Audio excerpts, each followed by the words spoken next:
followed by left fielder Ben Lodge, then third baseman Stefan Welch. Good afternoon, my name's Andrew Sperling, and again with my great partner, we are the 10th inning, and we're proud to bring this telecast to you here from beautiful Norwood Oval, Game 4 of the 4-game series. Seeing the Adelaide Bite currently have a 3-0 lead in this little series. Been some good ball games, been just some moments that have made some differences, and today we expect nothing different and should have a very tight game. I will run through the lineups with you here for the Aces. Scott Wearne at second base, Carlo Testa at right field, Brad Harman at shortstop, Elliot Biddle at centre field, Josh Davies third base, Jarryd Rogers as DHing, Josh Hendricks at left field, Darryl George at first base, with Shota Nakata catching, and Shane Lindsay, who's just come back into the fray for them, will be leading things off on the mound. For the Bite, Jeremy Cresswell at shortstop, Ben Lodge at left field, Stefan Welch at third base, Ji-Man Choi at first base, Gabriel Suarez at centre field, Justin Howard DHing, Angus Roeger at right field, Chris Adamson behind the dish, Matt Smith at second base, and Dushan Ruzic will be on the mound for the Adelaide Bite. We're expecting a great game. The Aces no doubt will be wanting to bounce back, so we'll have a short break and we'll be back in a minute or two with the first pitch. We'll see you soon. Left fielder Ben Lodge. First base, we've got Ji-Man Choi.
So welcome back everyone, we're just about ready to roll.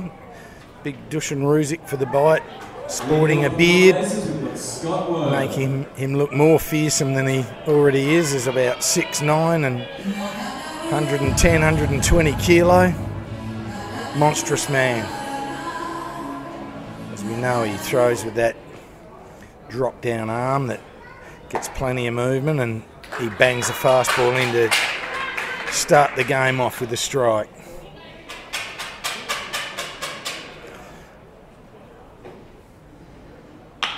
And Wearne gets another fastball in, and he pulls that into right field for a base hit to start things off for the Aces.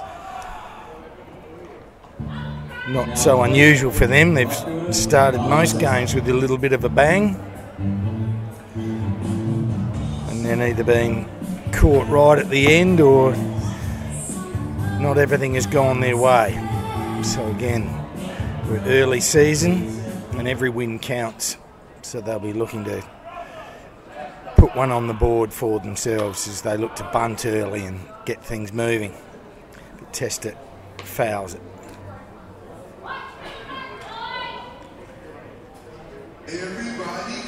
Bit of an indication as to where their mindset is, and realising how important a bit of scoreboard pressure would be. They haven't looked to bunt early in any game, either team, yet here they are in the top of the first, second hitter. And now he doesn't shape to bunt, so maybe it was a little miscommunicate.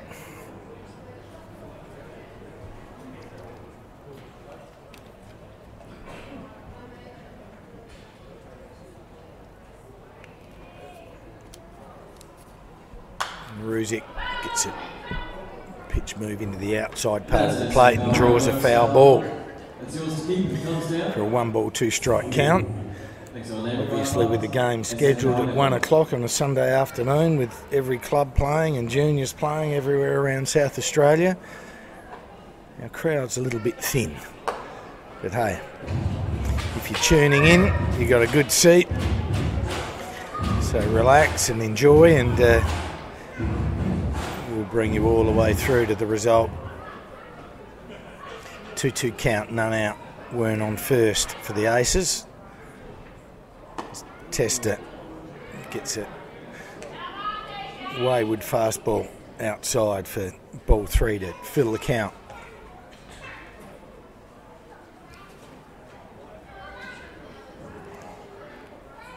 So Ruzic delivers, Wearne takes off, pitch outside, ball 4.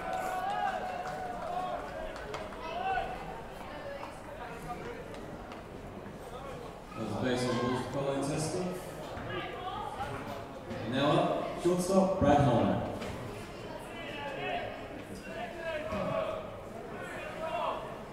Absolutely perfect afternoon, 26, 27 degrees. Just ideal.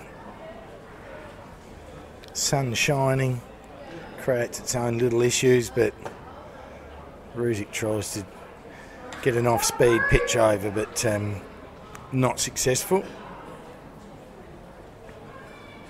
So the big fella needs to bear down and retune the radar and get himself back into this dig. That ball was smashed around the corner by Harman, foul.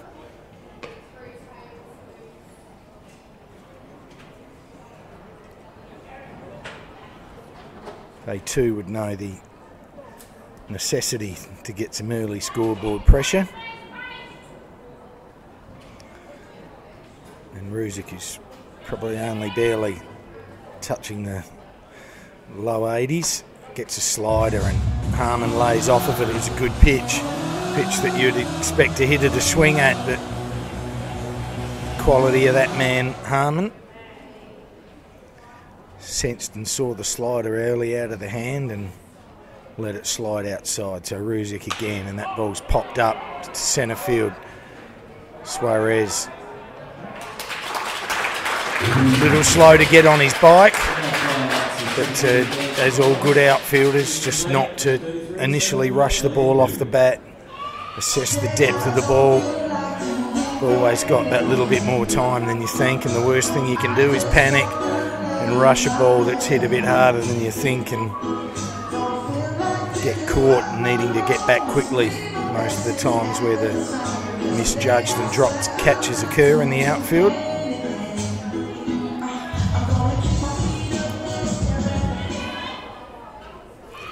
So Elliot Biddle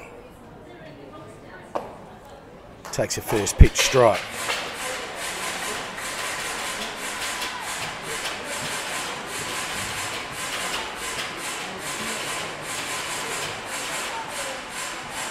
The runners on first and second for the Aces, 1 out, top of the first. And he slides another one over to the outside corner.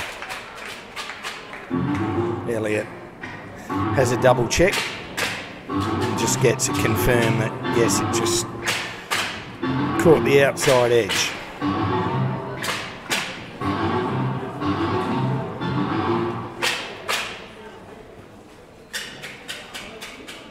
So on an 0-2 count, Ruzic delivers, gets a pitch a little up, good little waist pitch. Saw Elliot's hands twitching, but he was good enough to make the correct decision and hold off from swinging. So we reset, 1-2 count, Adamson outside. That's where he gets it. Biddle was all over that, laid a beautiful swing and snicked it to the backstop. Always good for hitters early to know that their timing is around the mark. And Elliot showed there that his timing is spot on. So 1-2 count, 1 out. He gets another sliding pitch that he stays on and tries to drive it to right field, but fouls it again.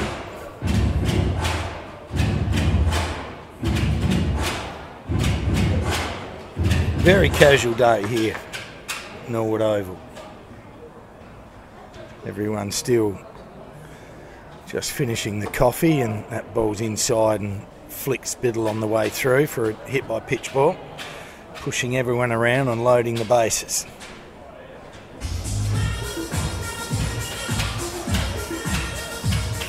A little hot and a little steamy, and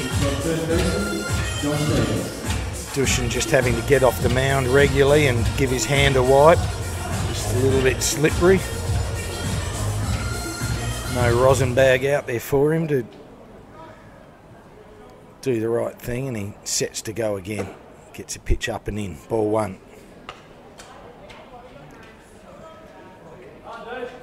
Body language is everything in sport. And the big fella at the moment looks like he's in about second gear as he rolls one inside for strike one. From a team perspective, nothing better to see your big pitcher go out there and bend his back and give everything he's got early, and Davies fouls that one directly onto the grandstand roof.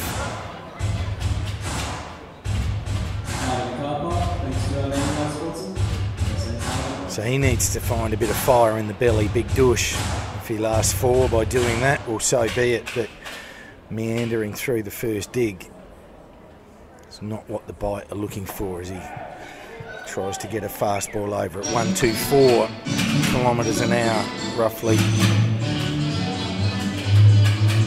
79, 80 mile an hour.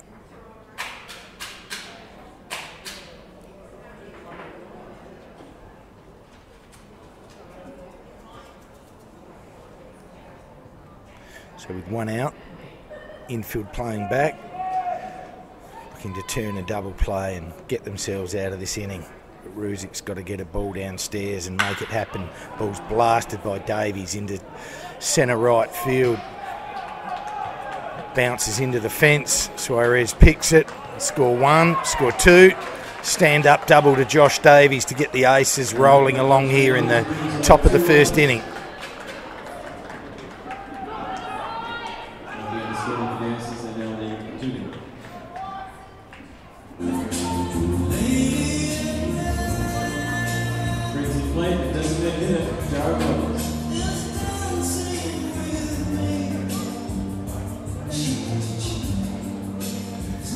Jarryd Rogers is being handy. Again, the infielder instructed to play back. Choi's in a little at first base, but they're going to give a run, and that pitch is driven hard centre left field. Throw goes to second base to keep the runner off too, but he scores. Jarryd Rogers scores a couple of ribeye steaks and keep his reasonable weekend going. He's been very competitive, hitting from both sides. Wouldn't be disappointed with his weekend at all.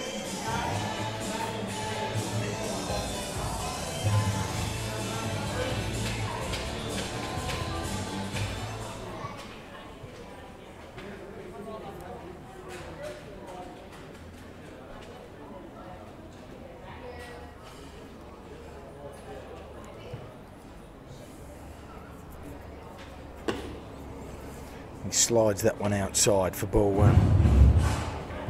Josh Hendricks, who's playing left field tonight. Done a little bit of this, a little bit of that. Played a bit of first base and outfield. And gets a pitch well inside.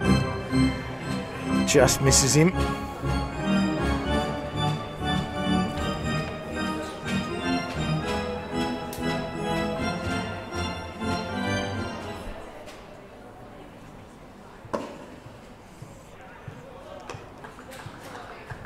So a 3-0 count here to Ruzic, and he needs a little visit from the pitching coach at the moment. Take a Viagra out there or something like that and see if he can get the blood boiling, because right at the minute, not what you'd expect from a big, strong starting pitcher and gets a fastball inside, 136. So sort of working into the mid-80s where he should be hovering. Runner goes and makes it. So Rogers with a face-first slide gets to second base as Hendricks swings through that fastball to fill the count.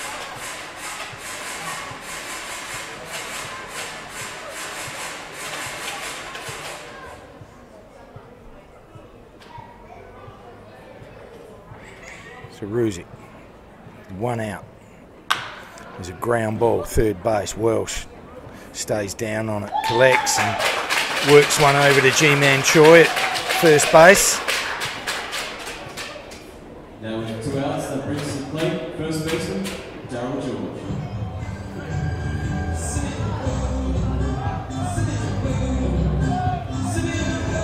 And for Darryl George, the more at-bats that he can get in this sort of league, the better for him. Still a young man, growing and developing. Enormous amount of promise. Just a great type for baseball. And he takes outside fastball. Strike one.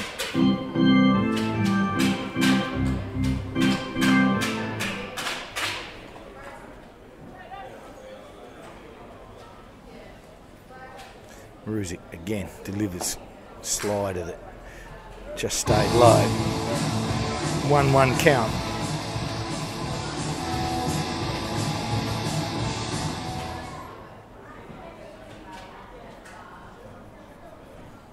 Prepares to deliver again. Gets the fastball in and George just hits a ground ball to second base where Smith collects and fires him out. So that completes the top of the first, but not before the Aces bound out of the box with 4 runs. We'll have a short break. We'll see you in a sec.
So welcome back everyone, and obviously for you Aces fans, see big Shane Lindsay out there rejoining the pen and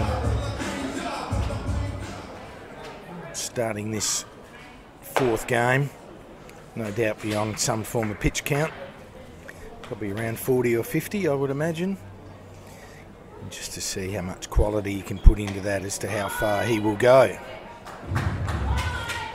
Already getting it up to 145, 146, so we're well into the high 80s, touching maybe low 90. He gets one inside.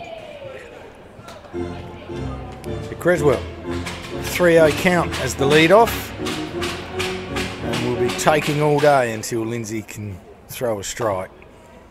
And he gets that one up, ball 4. base on the ball and brings up the left fielder, 21, Ben Lodge. So some adjustments to be made by the bite hitters with a guy piffing it around 90 mile an hour. Just on what they've been used to. Most guys hovering 80, mid-80s. And that's a little up as well. Big heavy thrower. Not happy. Looking for a strike and can't buy one at the moment. So he resets. Comes again. There's a breaking pitch in the dirt.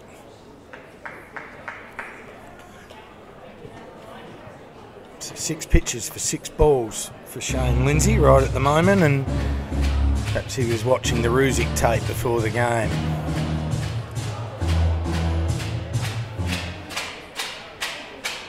So prepares again, and there's one.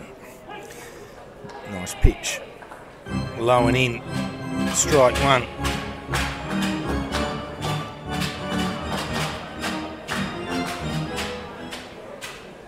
So with Cresswell on first, none out, bottom one. He goes inside out on a well-located fastball in again. And that is an SA Power Networks foul ball in Brazil. Your stick is on any right spot. Certainly an area where there's been massive improvement in the league across Australia is the pitcher's willingness to work inside. Always a very difficult place with the thought of hitting batters. But it's an area that they must have control of and be able to confidently own that inside part of the plate. Very difficult for hitters to turn and get some good barrel of the bat on it. And that pitch is outside, paint some black. Strike 3 for Lindsay on Ben Lodge.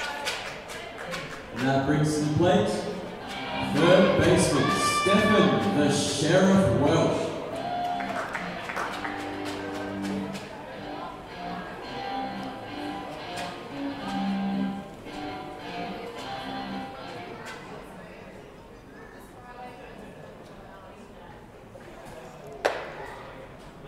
Good to see Steph Welch back in the lineup, especially with no Melendrez, who's resting a very beaten up leg.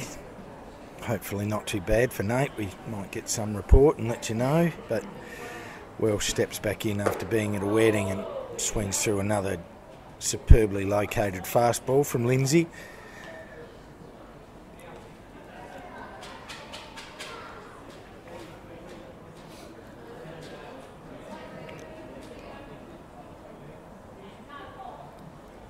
Lindsay gets that pitch outside and he really humped in behind that one. That was low 90s.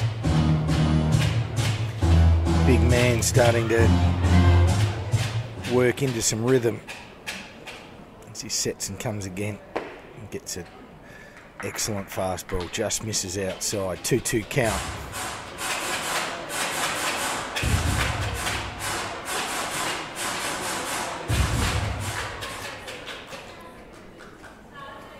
So Lindsay to Welch. Great breaking pitch. Swing and a miss and a strikeout for Welch.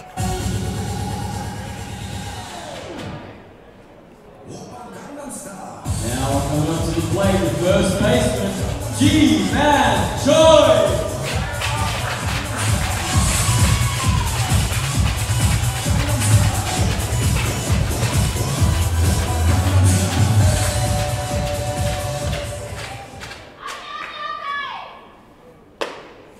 So Ji-Man Choi, with a flaming hot bat at the moment, takes an inside low fastball for ball 1.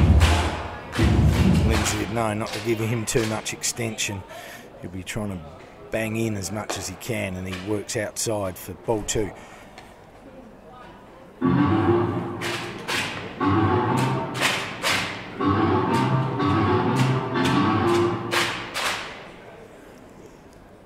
So 2 out, bottom of the first.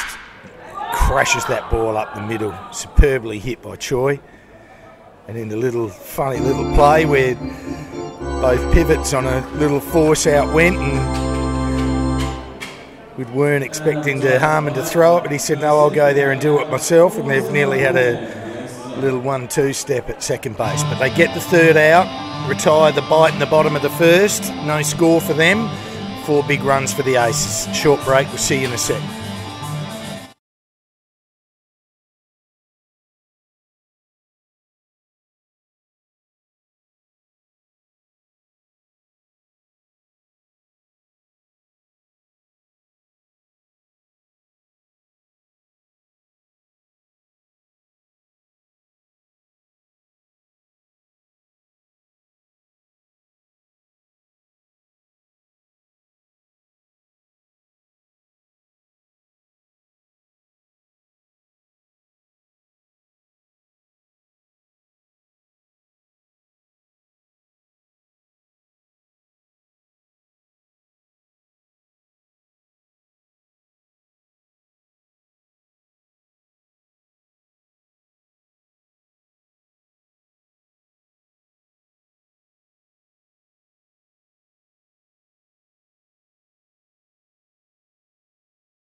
So welcome back, everybody.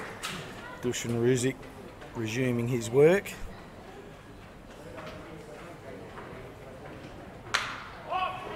As Nakata lifts one out to centre field and Suarez takes an easy outfield fly. I would like to think that there would be millions of people out there listening to us at the moment, because I have a very special guest. This gentleman's name is Jeff Madden, and he plays Frankie Valli in the Jersey Boys. So what an honour it is to have you, mate. Oh, thank you. It's my pleasure to be here. Yeah, heard so much about the show and very keen to see it. Being a bit of a single man, I might be a bit desperate there by myself. Oh, but, I don't know. You don't think so? No, you'll have a blast. Guys love the show. You know, it's about these 4 rough guys. You know, guys from New Jersey and didn't have a lot of money, and they grew up on the wrong side of the tracks. And it's sort of, you know, the show sort of takes you through their development as they put the group together, and then became, you know, one of the greatest selling acts of the 60s and 70s. And Frankie Valli's still out there singing. Yeah. Concerts. He did a concert here not too long ago. So yeah, it's pretty amazing. And I think, you know, guys really enjoy it a lot more than they think they're going to. Look, everyone, it's been just a phenomenal hit, certainly in this country, and I'd like to show some more experience, and, you know, with it's overseas, but I'd say obviously, you know, Broadway and London and the Strip, and that's you know, it's been everywhere and been met with the same rave reviews, as that's a long fly ball, and Suarez tags another one out there at centre field off of Wearne. Right fielder Carlo Testa. What an honour it must be to be playing Frankie Valli. I mean, obviously, apart from being a phenomenal musician, you know, what sort of pressure does that put on you, or you just... Yeah, there's a lot of pressure, sure. Less so now, I mean, but certainly when I was auditioning for the role and you know, when I was first starting out, there was a lot of pressure I felt. And have you ever had any contact with the man? Oh yes, yeah. In fact, that's one of the great things about Jersey Boys, is that the show, it is the real story, you know. It's authentic because Frankie Valli and Bob Gaudio, the guy that wrote most of the songs and played the keyboard in the group, those 2 men are behind the show. They put the show together. They hired the scriptwriters to write the stories of their lives, you know, and they have a casting authority over the guys that play the 4 seasons. And so my final audition for the show was in New York City in a room with Frankie Valli. Not much pressure. Talk about pressure, yeah. It was crazy, but it was great. And you know, it's been a thrill to play that role. I played it for 2 years in Toronto. That's where I'm from, Toronto in Canada. And yeah, the show was a big hit over there. And then it ended about a year and a half ago. And then they needed a fellow to come out here and do the show. and I've been lucky enough to be asked to come out and do it. So I'm loving it. What are you thinking of our country? Oh, I love it. Love it. Australia it's great. It's a lot like Canada. Better weather. I was going to say that. I mean, there are a lot of similarities with us, and having not been there, but a real dream and ambition again to get there. My dad had a dream to see British Columbia, and you know, just such a beautiful, beautiful part of the world. And but I think we've got a lot of similar sorts of ways. Yeah, you're finding that, and absolutely. No, I mean, I don't know if it's just part of the Commonwealth. If there's shared traits in our culture, or you know, shared events, or just the way we think and the way we value family and the outdoors, and I don't know. I just it's a sensibility that just feels like home. You know. Yeah, we talk a little differently, but we get along the right way, and we see each other through the same sort of viewpoint. I don't know. I've been welcomed so nicely, so warmly. So it's great. What about our venues? Think our venues are world standard? Or? Absolutely. Yeah, we. I was asked to join the show in August, and it was playing in Brisbane. So I got a chance to play at the QPAC Theatre in Brisbane there for about 8 weeks, and that was a beautiful venue. And now here in Adelaide at the Festival Centre. Again, it's a beautiful venue, and 2,000 seat theater and first class sound and crew and all that stuff, and the audiences have they've been eating it up. Well, they have been. It's so lively, and I think, as you said, the format of the show to take you through a story, but also just with such impactful music. I mean, it's impossible not to just be revved up and enjoy the real vibe. It must be a thrill, and as you said, once you're over your early jitters, to now be settling in and just really tackling it and loving it. Well, and the people know so many of these songs. There's, I think, 25 top 40 hits that the Four Seasons had, and they're all in this show. And I don't think, if you asked anybody on the street if they could name more than 2 or 3 off the top of their head, but when they see the show, they go, "Oh, that's their song too? That's them. I didn't know he did that," or "Oh my God, I love that song. I used to listen to that when I was a kid," or whatever. And so you sort of put all the pieces together, and the sound, like I said, the sound is amazing. There's a 10-piece band. I mean, it really revs people up. By the end of the night, they're on their feet, cheering and dancing and stuff. So it's such a great feeling to be able to share that with everybody. Absolutely. So how long further in Adelaide? Well, we've only got 1 week left in Adelaide. Next week is it. We do 8 shows a week. So if anybody in Adelaide wants to get out and see it, next week is the last chance. So they should definitely get on the phone and do that, or come up to the theatre and get tickets.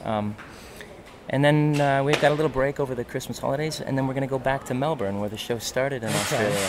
And we've got about a 12-week season in Melbourne, which we're really excited about. Wow, yeah.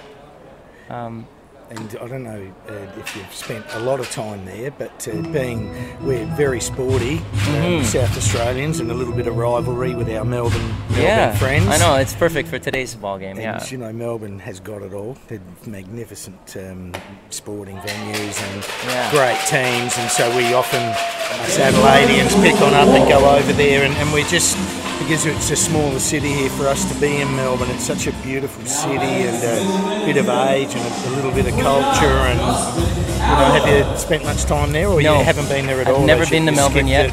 I was in Sydney for about 3 months in 2011 when I was doing the show, and I loved Sydney a lot. I thought it was a great city, and it reminded me of Toronto in a lot of ways. But I'm told by people who have been to Melbourne and Toronto that they say actually Melbourne's more like Toronto. It's more of that kind of a big city, like you said, with cosmopolitan. Yeah, more cosmopolitan, and it's got the culture that you would expect in a world-class city, and the sporting, of course, I'm a huge sports fan. I grew up playing baseball, and I'm a huge fan of the Toronto Blue Jays, and of course the Toronto Maple Leafs in the NHL. Like, the hockey's big in Canada, and we're fans of football and all that stuff too. So. I thought you must have had some experience with it, because you threw the first pitch tonight. And I looked on the clock over there, and it was 143 or something kilometres an hour. No, you're just gassing it. Yeah, of course. Yeah, that's how I roll. No, I played as a 5-year-old. I started playing t-ball in just outside of Toronto. and I fell in love with the game, and I played it up until I was about 20. I played a high-level junior ball, competitive, but I'm a smaller fellow. Obviously, if I can pass for Frankie Valli, I'm not that big. So I just... You're a song and dance man. Yeah, I was a talented musician too, but I just thought, as much as I would have loved to become a baseball player, I didn't have the natural gifts for that. But well, mate, I think you've made a pretty good decision, and I'm sure it's been all right. I'm sure touring the world and playing in such a hit show is just unreal. Yeah, it is unreal. It's not the normal, believe me. I mean, I've been in the business as an actor for 15 years, and I've done very well, but but there's nothing like being in a hit show like this, and especially playing a role like Frankie, playing the lead role where, it's a very difficult role to cast, and when another country goes, we'll take you, if you want to come out here, that's a real honor. Absolutely. Yeah, absolutely. Yeah. And a very naive question here, of course, that not every Canadian will barrack for the Toronto Blue Jays, but are we a Blue Jays fan? Or of course. Of course. Is it just routine, is it? Well, Canada's only had 2 Major League Baseball teams. The Montreal Expos was the first team. I think it started in '69. But they, around mid-'90s, they weren't making money anymore, and the owner took them and moved them down south, which is too bad. But since then, there's a nice play there. Since then, Canada's really only had 1 team, and now that we're owned by a Rogers Communications, telecommunications company, but they're obviously doing very well, and they're marketing the team as more of Canada's team. And they go on in the wintertime right now. They're going on tours across the country, taking a few players to different cities and doing clinics with minor league teams and stuff, and really trying to grow the Toronto Blue Jays as a national brand, because I think if we tap into that kind of a market, and this is what our ownership wants to do, they can start competing more easily with the New York Yankees and the Boston Red Sox, the teams that come from major markets in the States. We're in the same division as those two guys. I feel so sorry for you, to be honest, very and hard. I don't mean that, I just mean that, boy, you're going to be at your very, very best to simply have a crack. Well, they're making a crack this year. They've just made those big trades with the Florida Marlins team, the Miami team, and picked up some great talent, and they've upped their payroll from around $80 million to about $120 million now, which is getting there. Another interesting aspect of that competition, with no real salary caps, or if the big boys break it, they're quite happy to pay the fine. Yeah. It's sort of, I don't know, we've gone a little bit more down the equality side here in Australia, trying to use drafts to equalise the competition and give everyone a fair crack. Just seems so, like you're shooting from so far behind, and even clubs, we saw with Moneyball, etc., that using different mindsets and trying to find, a different way to go about things, and it happens rarely, but last year Oakland A's are a perfect example of that. They're a smaller market team. I don't know exactly what their payroll was, but every now and then, of the 8 teams in the playoffs, there's usually 1 or 2 teams that are sort of in the bottom third in terms of salaries. They're still spending $50 million a year on salaries, but compared to the Yankees, Phillies, Dodgers, those Red Sox, those teams are always over $150 million and sometimes over $200 million in player salaries. It is hard to compete, but that's the thing about baseball. It's anything can happen, and it's always exciting to see those smaller market teams compete. I don't know. That's kind of part of our culture in Canada. It's not just sports; it's entertainment. It's when you're competing with, as Canadians do, we compete against these American markets for everything, for our economy, and so I always have a soft spot for the little guy, trying to duke it out with the big boys. Yeah, for sure. And I'm sorry, folks, we've drifted away here a little bit from the game, but it's an honour to have Jeff here with us, and I hope you're enjoying our little dialogue, and we'll sort of try to get you back in the game, but things haven't changed much here. Still got the Aces leading 4-0, and we got some action on the bases though. Yeah. What do we got here? Got full loaded bags, 1 out. So great to see that you love your baseball as well. Yeah. So you played at school and... Yep, yeah, in citywide leagues and traveling teams, tournament teams when I was younger. I don't know if the system is the same as it is here, but yeah. A few... when I was in junior, which I guess is 18 and 19-year-olds... That's our university over here. Yeah. We sort of leave our matriculation, our year 12, and then you stop. Or you go on and you go to university as 18, 19, 20, 21-year-olds. So you're still getting through your educational period at that age, aren't you? That's right, yeah. We, in Ontario, where I live, where Toronto is, there was up to grade 13. You actually had a 13th year before you went to college or university. But you could still go to university and then still play in your city league, which is what I did. Every year, it was about an eight-team league, and every year there was always nearly 2 or 3 guys that would sign a pro contract, that obviously the top prospects, and, they would, go down to Florida or whatever, and we were always like, wow, they got drafted, it's amazing. And I think over my entire lifetime, I think 3 guys have actually made it to the major leagues from the league that I played in, But one of them is now a superstar. Joey Votto, the first baseman for the Cincinnati Reds, played in my park in what's called the Tobaco, in just west of Toronto, downtown Toronto. Yeah. So it is possible. Absolutely. I was going to say, when you mentioned the Expos before, because one of our great pledging supporters here is Shane Bennett, a South Australian boy, and he was signed here to play football as a 16, 17-year-old, and then was spotted by a guy and said, you should perhaps pursue your baseball a little bit more. So he went to college in the States, ended up getting signed by the Red Sox, and got traded by them before playing, and ended up at the Expos and played, I'm not sure exactly how many games, but played quite a few games for the Expos. So, again, it's the world's a big place, but, here's a fella just sitting in our backyard over here who played for the Montreal Expos. It's pretty amazing. Yeah. So you on tonight? I am, yeah. I'll stick around for another couple innings, and then I got to go and start warming up, getting ready. Yeah, fantastic. As the Bite get a run via a walk from Shane Lindsay.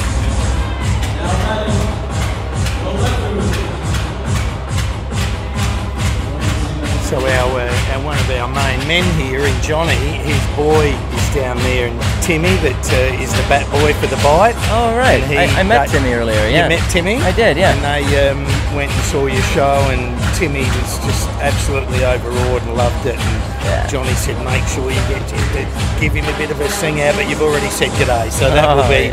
Yeah, I met him down on the field. For him. Yeah. Where did you play? What position did you play in baseball? Actually, when I was youngest in the game, I played all of the positions, as sort of a young kid does. But my first position that I sort of zeroed in on was catcher, and I played that until I was about 14 or 15. And by that time, I just hadn't grown, and I was starting to get killed back there. I was just too small, and so we sort of shifted me over to third base, as a lot of catchers kind of end up moving over to third. A bit of arm strength. Yeah, and I enjoyed third, although I was also playing around with the outfield and left field, and I was a better outfielder than I was a third baseman. I just didn't have the quickness of foot, I guess. You got to be real on your toes. It's such an intriguing position, because you got a cannon, you can play over there, but it's so much more. It's your movement, and you actually probably don't even really need a great arm. No. You just need consistency and be able to shut your eyes a little bit, forget the runner. I think that's where we make a lot of mistakes, by rushing throws, being put under pressure, throwing a bit wildly, and whereas really beat them by half a step, beat them by a step, you just got to beat them there. And the best guys I've ever seen, just very cool, and they don't tend to change too much in their action and throwing. They don't get under pressure. But it really is again, people just knock it down and throw them out. But no, it's not as easy as that. No, I mean, the old hot corner. You can't make any mistakes down there. Like if your feet aren't in the right spot, or if your hands are just a bit too hard and that ball gets on you a little bit too quick and you make one little bobble, you got that long throw, and you're either going to rush the throw because you think, I gotta rush, exactly, or the guy's going to beat it out, and so there's a lot of pressure down there. And that ball gets on you in a hurry. Sure does. And Lindsay strikes Ben Lodge out, and while we've got Jeff for not much longer, I'll drain his throat, and poor old guy, if you don't go so well tonight, you can blame me for too much talking. I'll be all right. But I'm an unashamed. I love those programs. I'm a what do they call them? A geek or a gleek. I love Glee. I think there's so much, and even the concept of that program. Again, taking people with all different backgrounds, and the disadvantaged or the not so great looking or the this or the that, but just with such great talent. And I think, again, like baseball is a game for all shapes and sizes. Music is an area, and dance that can be for all shapes and sizes. And they're very similar. I mean, you don't. Most people don't do music by themselves. They do music in a band, or they do it in a group, or they're in a choir. It's teamwork. It ends up being a lot like sports. You have your individual pursuits and you work on your skills, but it's more than that. It's like a social. There's a social component of it where you kind of all band together and work together, and then there's joy in the sort of the outcome, the collected. At the end of the night, the collected efforts of everybody. Overawed, it must be awesome. There's nothing better than seeing a team, struggle. It's got a lot of talent, got a lot of talented pieces, but then they figure out how to work together and come together, and then they start putting wins together, and it becomes a great feeling, camaraderie and all that. And I think that I certainly relate the two very strongly. I've always enjoyed doing both of those things, sports and music, and I think going to see shows and going to see games is, it's great. It's a great experience. It is. Yeah. You can learn something from it, and as corny as that may sound, but not getting too deep. But you look and you see emotion and body language and all sorts of things to be little stepping stones for you. And you obviously get along great with your little group, with the other three guys. That's a very strong part of the show. Yeah, you become really good friends, and you also do a lot of traveling together, and discovering new cities together, and trying to figure out your way around and all that. That kind of stuff bonds you, and then we go on publicity events, where we'll talk to a radio station together, or we'll go and do a sort of a TV interview or something, and just kind of pulls you all together. And in our show in Jersey Boys, it's like life imitating art. It's like the band would have been doing the same thing, traveling together, staying in hotel rooms together, trying to find a place to eat, and then going and doing their show, and then kicking back together after their show. And so these experiences that we have as real life people are, we're kind of carrying them forward on the stage, and it makes it seem more real. Yeah. For lack of a better word. Nationality of the boys? They're Australian. All Australian. Yeah. Well, that's a feather in the cap, and they're obviously going pretty well. Is generally the cast, apart from yourself, Australian? Yeah. That was the idea of it. That was the idea. Yeah, an Australian cast, and I think there's a Kiwi as part of the group, but he's lived most of his life here in Australia, and they had an Australian fellow playing Frankie, but like I said, he had to leave the show, and there was an opening, and because I had already done the show for a long time in Toronto. And it's it's a hard part of the cast, and then to retrain someone. So they, they made the offer for me to come in. But other than myself, it's an all Aussie band, an all Aussie cast, and Australians should be really proud of that. Yeah. What about the band? Are there any sneaky band members in there that have been in any bigger bands, any sort of more, or they're all just sort of travelling musos? I don't know. I think studio musos. Yeah, I think a lot of them, they like musicians or like actors. You sort of go where the work is, and having a show like this can be great to sign on to because it's going to run for a long time and you don't have to worry about where your next paycheck's going to come, at least for a little while anyway. But it must be enjoyable. I mean, as much as the journey ahead, but just a bit of stability and doing something you love. And absolutely. And so, as you said, you go from here and then 12 weeks. That's a big. That's a long. It is time. a long road, yeah. And I've got a family back home too, and I miss them. But we do get breaks, every couple months between cities. There's a few weeks off. I'm looking forward to going back home 8 days from now. Do you like flying? Well, I've learned to enjoy the long flight. Let me tell you, it's about 24 hours in the air to get to Toronto, but of course you have to stop a couple times, so it becomes a long day. Yeah, I bet it does. Yeah. And again, with a role such as yours, it's not for a little lack of enthusiasm or etc. You've got to be absolutely ready to roll. I'm in the best shape of my life. Doing this part, I have to be. There's just so much singing, which doesn't sound like it's energetic, but it's a rock band, and it's a lot of high singing because Frankie Valli's voice was so distinct with that high falsetto, and that takes a lot of energy. But there's a lot of dancing in the show too, and the show moves so fast that you're exiting one scene and going off stage as fast as you can and quickly changing into another costume and then right back on and. Bouncing straight back into it.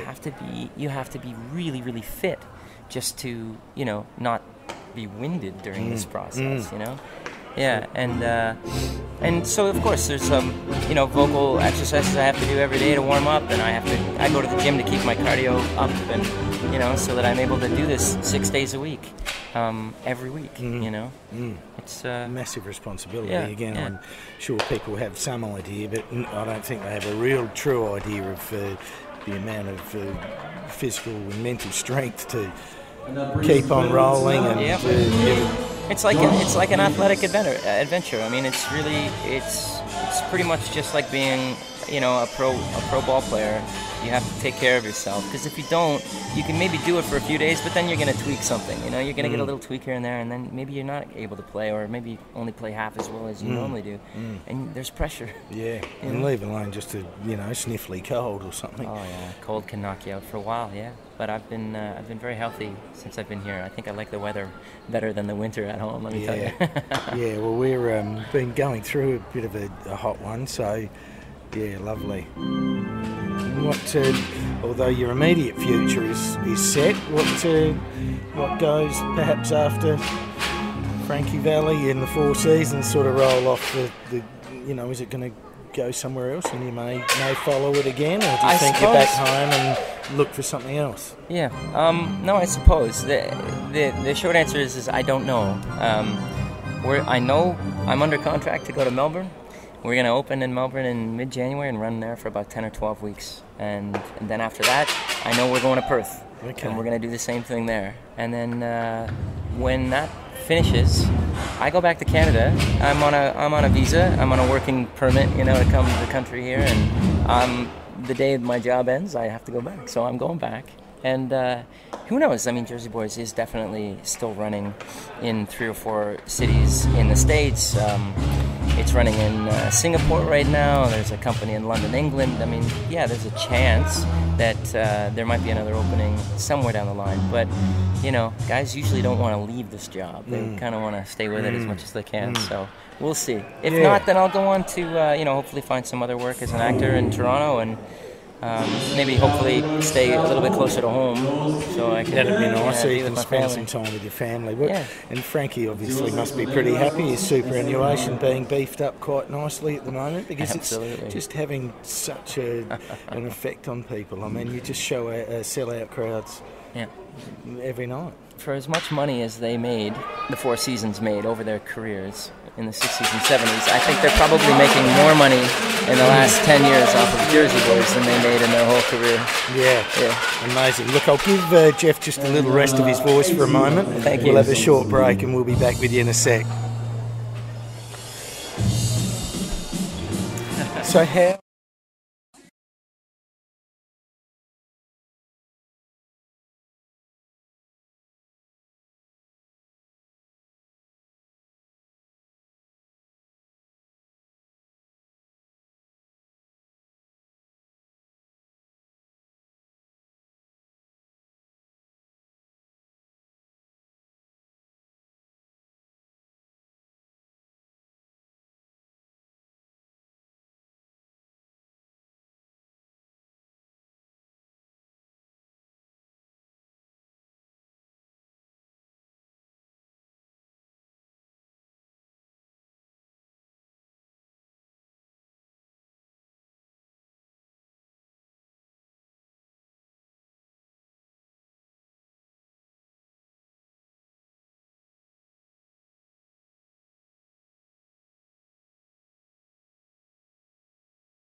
what I mean? Yeah, absolutely. And welcome back again. I've got Jeff here with us, and we'll go on for a little while longer. Yeah, a couple Maybe of I'll minutes. get you to call a baseball for a little moment. Well, I don't know any of the players' names. That's going to make it a bit hard. But... He hit it to second base and he's out, and that's fine. That's fine. I'll give you my little clipboard here, and we can just see how we roll along for a sec. Good. It's a nice line drive out to left field. Taken easily. Now with one down, that brings to the plate your first baseman. Now I've got a text here from a gentleman called Pat Kelly, and I'm not sure if you're familiar with Pat. Pat is a New Yorker. Okay. Played 10 years for the Yankees. No way. And married a beautiful Adelaide woman here, and now lives here. And he's very much, pretty much, put the bite together, and has been a driving force, and now playing as well as helping out with the bite, but playing a little role with the league and the American, the major league clubs. Nice. To be a bit of a liaison with the players and recruit players to the league here, and etc. etc. And his text. Tell him I'm a huge fan of the show, and sorry I missed him. I played for the Blue Jays and you helped me here 1999. That's incredible. Yeah, and he also sent me another one here. Wow. Still in South Africa, so he's in Cape Town at the moment. He's just recently joined the Dodgers, so he's a scout, recruiting agent for the Dodgers. What position? Do you remember what position? He was an infielder. Like second baseman. Little floating infielder. Yeah. And the name does ring a bell. Yeah. Well, there you go, PK. You'll be happy with that. That's amazing. Well, thank you for sending in that text if you're listening out there. He will be. He'll be. Not sure what time it is over there, but he's listening and a massive fan, hey? So it's funny how the world goes round, isn't it? That we sit here and revere him, and he's sitting there revering you. So in Toronto, I had the opportunity to meet a few of the players and coaches and managers. They would come to see the show every now and then. Players would be looking for something to do. They'll have an afternoon game on a Saturday, and then they'll have the night off. They'll be like, "What are we going to do?"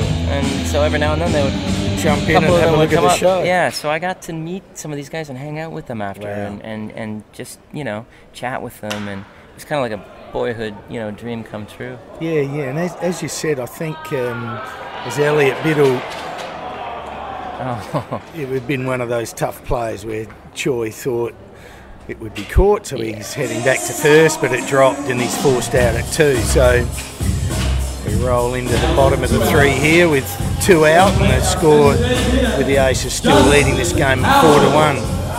But I think you're right, when people have a true understanding of what, I'm talking a little bit out of left field here, but a time when song and dance was, not manly or whatever, but when I think we're changing as a world, and our, perception of this is different, and realising how skilled and how much strength and skill and with your dancing and singing, when people can't hold a note, and realise that you've got to sing in high falsetto to pull off Frankie Valli. I mean, I think people are tipping their hats, and great sport people are, revered by you and thinking, wow, I wish I could do that. And it must be such a thrill to you to have guys that you think, I wouldn't mind being able to swing the bat like that either, but there's a mutual respect, and that must give you a bit of a thrill. It really does. It really does.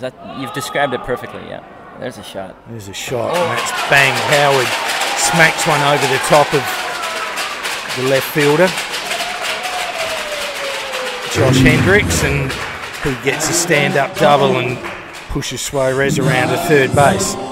So the bite keep coming back here, chasing these 3 runs, and we'll make you an honorary member of the Adelaide Bite, which would be a massive thrill for us. We can always stay in touch, and you can just tune on to the 10th inning and watch any game at any time. I will definitely check it out.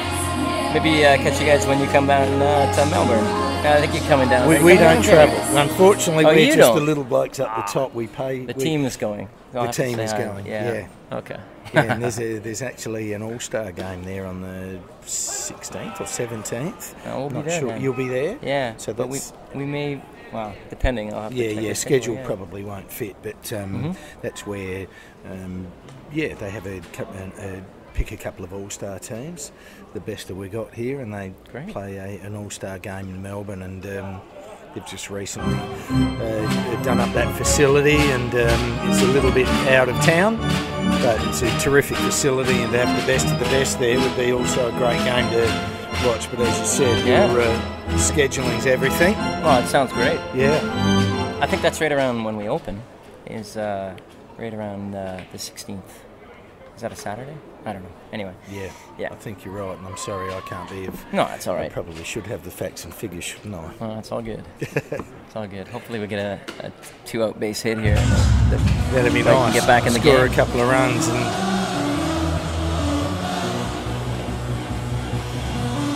A pitcher warming up in the bullpen, too. Yeah,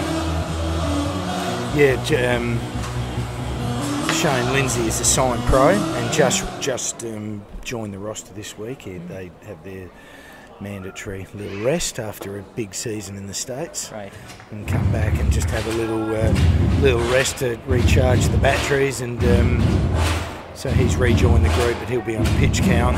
He's probably gone a little bit further than I thought he might have gone. So done a pretty good job throwing in the 90s, low 90s. And that ball smashed out to centre right field, and it is gone. And Angus Roeger follows suit and hit a 3-run bomb. Called it. He hit one last night as well. He's been on fire. There's a 3-run homer with 2 outs. Nice. Nicely done. Magnificent. A little bit like yourself, maybe to be pumping opposite field home runs. What do you think? Wasn't my strong suit. No. How are those pipes pumping? more of a single hitter. That guy was also signed when he was 17, and just with the vigour of the sport, and just needed to mentally grow and develop a little bit, and physically. And he's always a bigger boy, but he's really. And come home and just hit his straps. That was a beautiful hit. Yeah. Anytime you can take a ball out the opposite field in the gap there, that's amazing. So that got a bit of excitement amongst us here, and would have got PK off his chair in Cape Town. He texted us and said a massive fan, and just was so happy to hear him and say good day. So we're coming back, PK, 4 apiece in the bottom of the third here, 2 out.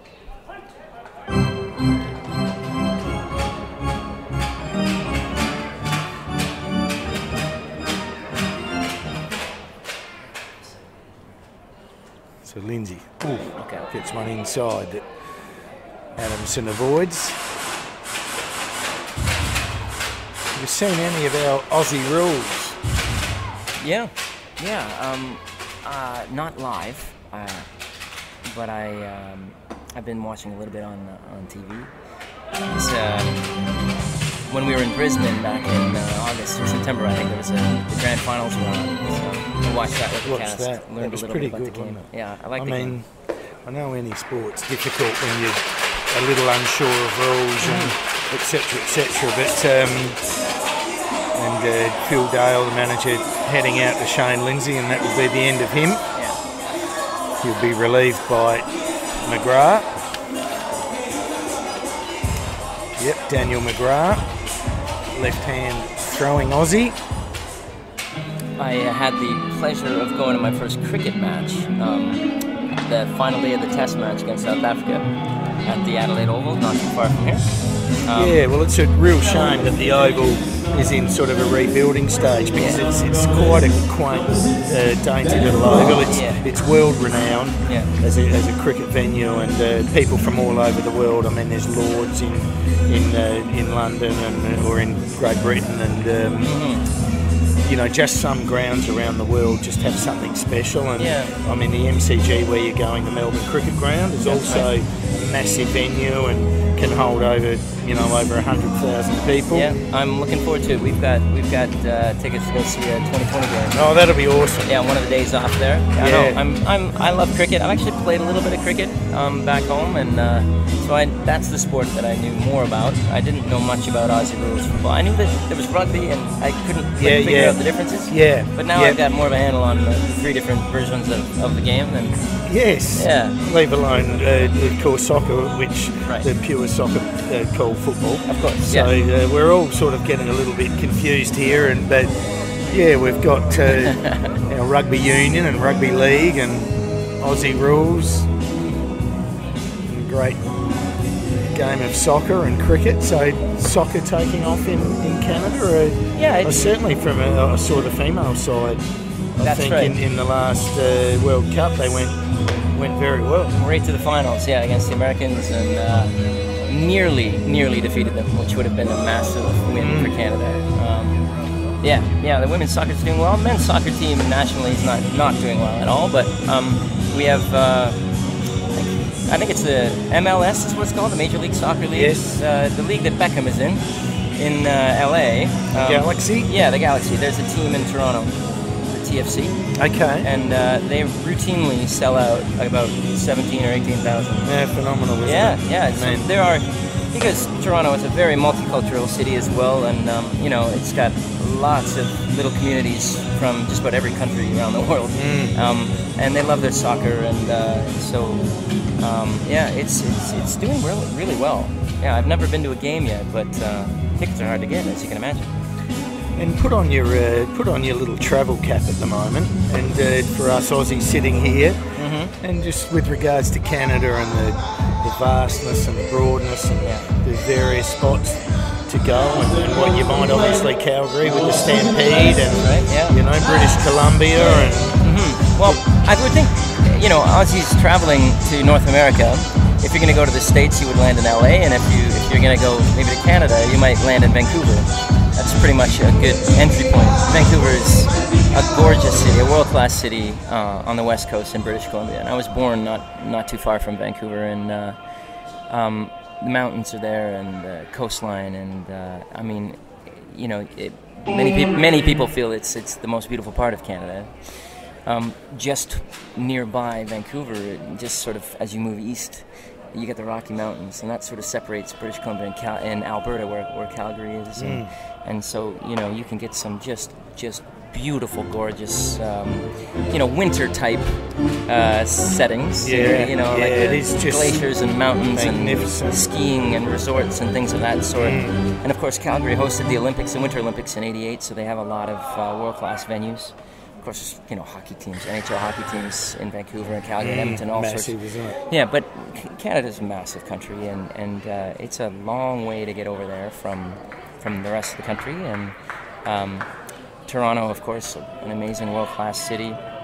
It's got everything, and then the province next to Ontario, as you go further east, is Quebec, and that's where most French speakers are in Canada. Although everybody speaks English. There is most people speak French. French influence. Yeah, and that sort of sets their culture a little bit different than the rest of the country. But it's also one of the oldest parts of Canada. There's architecture dating back to the 1700s, which is pretty rare for Canada. When the Europeans came over to Canada, explorers and whatnot, they usually ended up in that sort of area between Toronto and Montreal, and that's about 500-kilometer distance. I know it's not close by, but but that's sort of the areas that they settled first, and so it's visitors to Canada. If they can get to the middle of the country, they should definitely check out Quebec and Quebec City or Montreal there for a different sort of flavor. Yeah. And then further east is the Maritime provinces. The east coast of Canada is beautiful. I lived out there for 5 years as well. Halifax, Nova Scotia, Newfoundland, Prince Edward Island, New Brunswick. Those provinces, they're very distinct. A lot smaller, aren't they? Stolen base there. Yeah. Yeah, they're much smaller. Much smaller, right. I saw the Pickers. What are they? That show with a couple of Canadian pickers.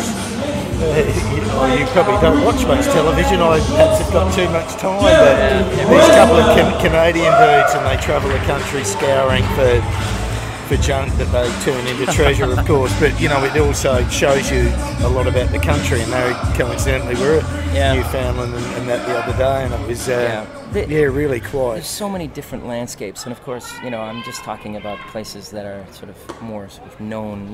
There's so many smaller towns that are further away from these big cities that are just beautiful. There's so many lakes, freshwater lakes, and the wildlife that sort of that grows and thrives in those areas. It's very different than the multicultural cities that I live in most of my life. But and then there's the north, the Great White North that many people would like to visit, but it's so hard to live up there. It's covered in snow all the time. I've never been up there, but so that's the stereotypical, Canadians living in their igloos, that kind of thing. That's not really the case, but yeah, it's not far off. It's a great country to go visit, Yeah.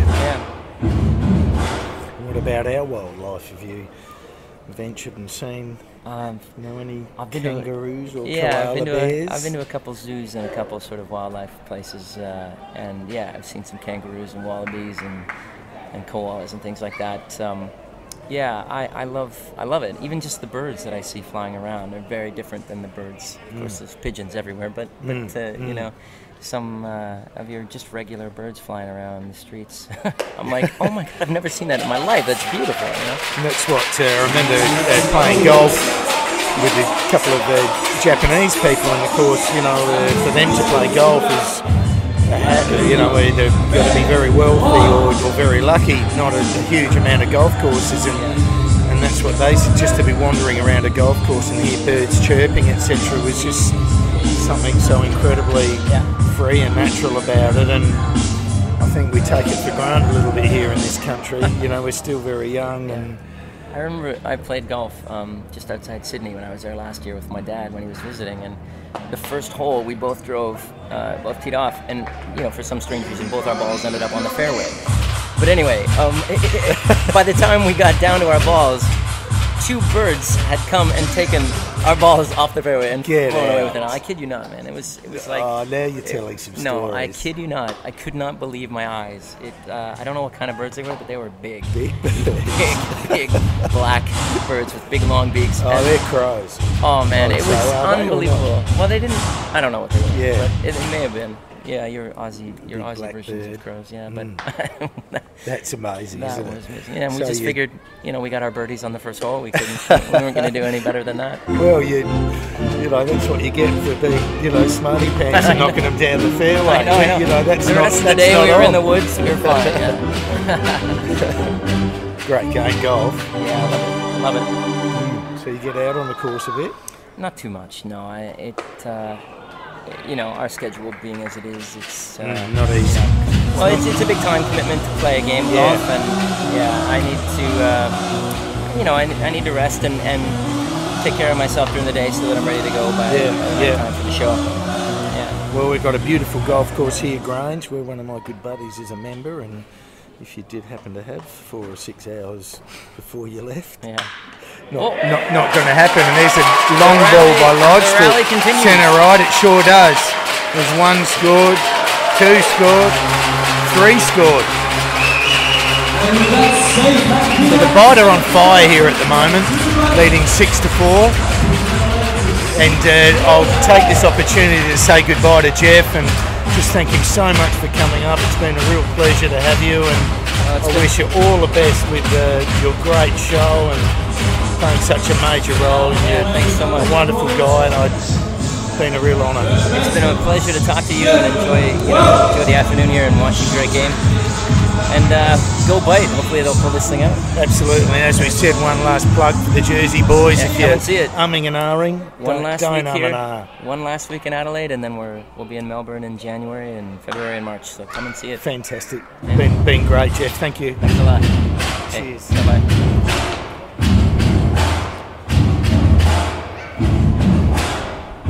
So what a thrill that was. I know not baseball orientated totally, but that's what the 10th inning is about, to bring a bit of diversity and just to, it might have excited some and not others. And we'll get back as there's a base hit up the middle by Welch, and it gets through Wearne. They score one more run. So the Bite are really putting it on the Aces here. Big rally. 6 runs scored at this stage. With 2 out here in the bottom of the 3rd.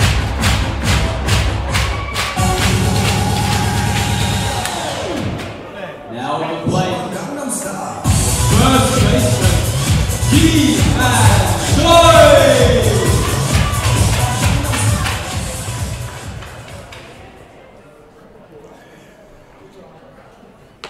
So I haven't been scoring and I can't exactly tell you what's been happening, but Choi tears that ball into right field and so it continues. Runners waved home from 3rd and Ben Lodge scores. Welsh rolls around to 3rd and Choi holds it 1st. And the Bite are rallying.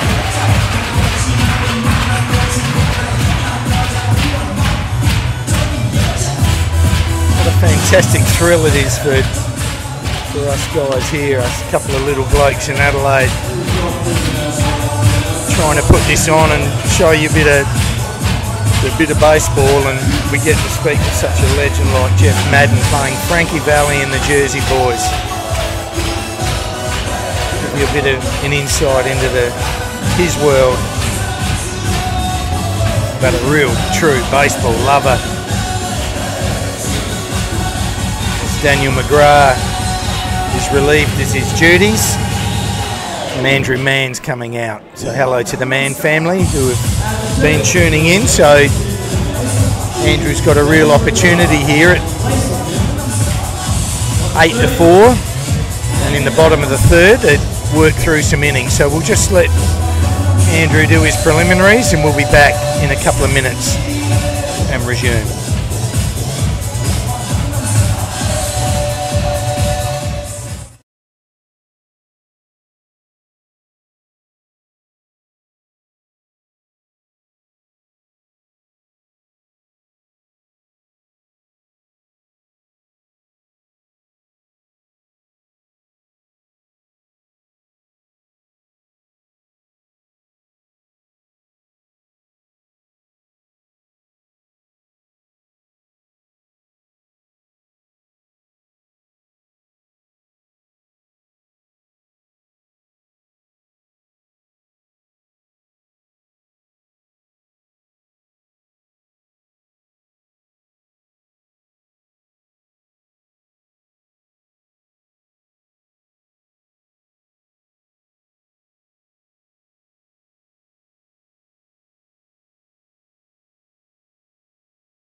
Gabriel Suarez.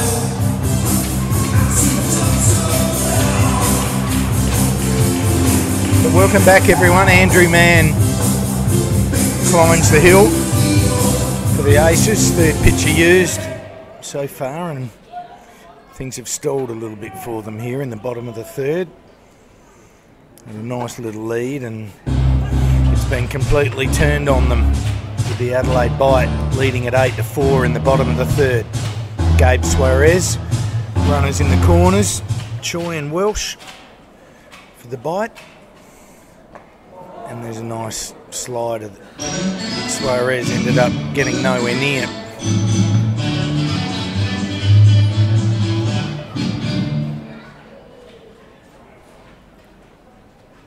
So brought the crowd to life a little bit here with some hits and a big rally. And there's another nice breaking pitch, and Suarez, the Melbourne boys giving him a little bit of stick because he did a little bit of a backspin with the bat and a bit disgusted with himself at just whiffing at some pitches that he knew he shouldn't be, but he's a good solid journeyman and he'll have a rethink out at centre field and come back bigger and stronger. We'll have a short break. Adelaide Bite 8, Aces 4. See you in a sec.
So big Dushan Ruzic, still out there. I've been a bit preoccupied, so again, please excuse me. Dush, no doubt, being a big man, needs to have an inning or two to loosen up and get warm. A big lumberjack. And here he is now with his team giving him a lead and looking to ride them deep into this game to pick up this game for victory, but still got a long way to go for Ruzic. George in the box for the Aces.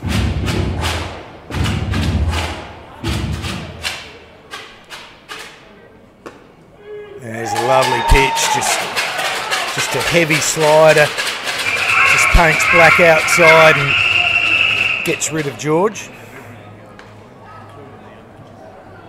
And with another strikeout, that brings to the plate. Catcher, Nakata. So Nakata, who's been very good for the Aces over this weekend. High quality catcher, and he swings the bat. Elevated. No, he's not. He's still hitting 9. But wow, what a 9 hitter. Guy with some speed that can hit with a bit of pop. Ideal number 9. So Ruzic gets that one by him. Strike 2.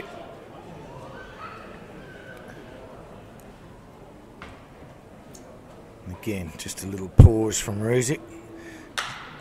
Nakata knocks that one out to right field, but routine fly ball for Angus Roeger.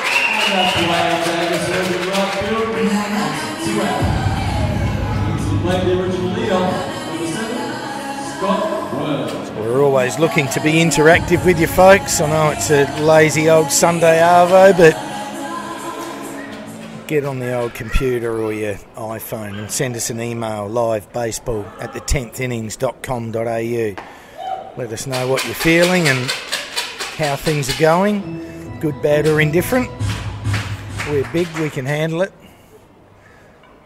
And that ball was outside and Wearne leaned on it but popped it to left field, and Ben Lodge takes the catch and retires the Aces in the top of the 4th. We'll have a short break. See you in a sec.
So welcome back everyone. Andrew Mann still working for the Aces up there on the mound.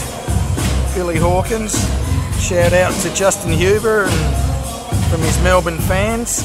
I apologise so much, mate. I didn't look at the phone while I had Jeff here. I would have loved him to have shouted something out to you. I sincerely apologise. Would have been a pleasure, but I was a bit enamoured and I got a bit carried away with him and could hardly lose eye contact. So apologies, but I hope you enjoyed it. And obviously, coming to Melbourne, you make sure you book a ticket and go and see it, because he is a class act.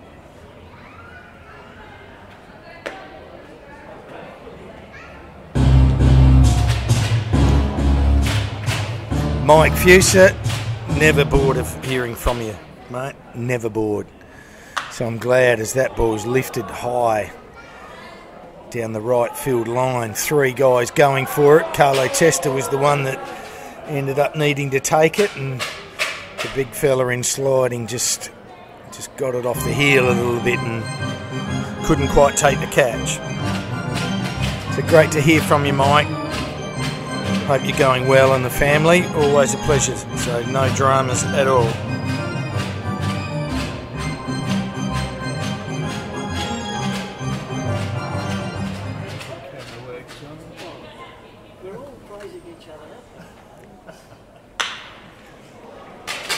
Oh, superb rip up the middle, but Wearne just makes a first-class diving take, but had to throw from the knees and just short-hopped George at first base, and he couldn't handle it, and it ends up getting through him and allowing Howard to get a free ride to second base.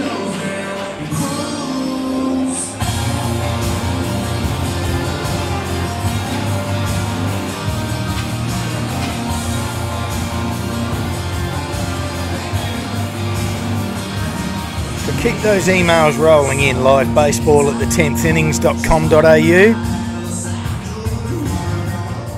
As the man of the moment, Angus Roeger, who just continues to lay massive lumber on ball as he swings through a little off-speed pitch there at 119 Ks, 72 mile an hour. The scouting report would be in bold print. Nothing middle out and a little bit up, because you will be dispatched, as Howard reads a ball that Nakata handled quite well, but just a great base running read by Howard. Saw it going to the dirt, got the jump, and could have stood up at third base.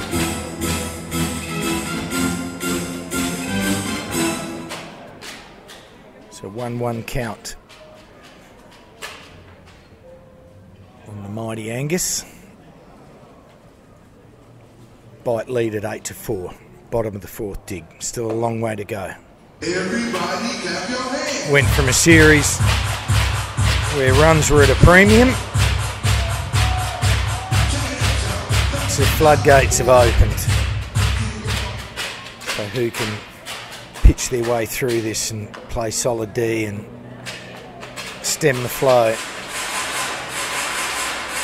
It's a challenge of both teams at the moment, but whilst the Aces are doing that, we're going to have to give the bats a bit of a shake up and keep on coming.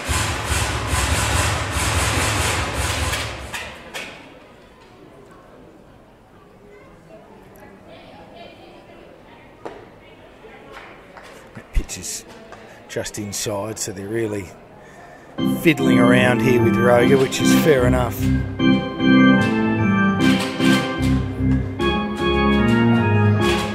Carried on his last series form. And wow, this man is on fire. You'd think he'd be a few little scouts would be thinking maybe now's the right time for him, because as I said, he's just grown and matured and developed. He's playing some powerful baseball. Absolute leading light in the league at the moment. So runners in the corners for the bite. None out. Nakata goes out to put his defensive signal on and let his infield know what will be happening if there's any running from Roeger. That ball's clubbed by Adamson. The centre left didn't quite get it as well as I thought, and Biddle, he got it good enough though to get a sack fly out there. Just good piece of professional hitting by Adamson. Another run crosses the plate for the bye.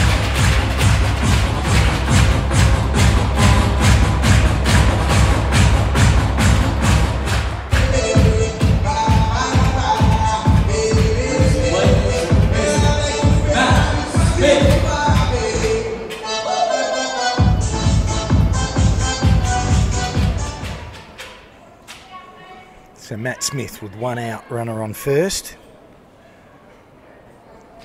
Faces man, another breaking pitch. Good pitch. Committed to swing. And just died out of the strike zone. Boring. Well, that won't please a few of our Melbourne fans. And I got to admit it could be perhaps put to bed, that one, but on-field announcers here do an absolutely outstanding job. They keep things moving and keep it alive. I suppose we all have our favourites.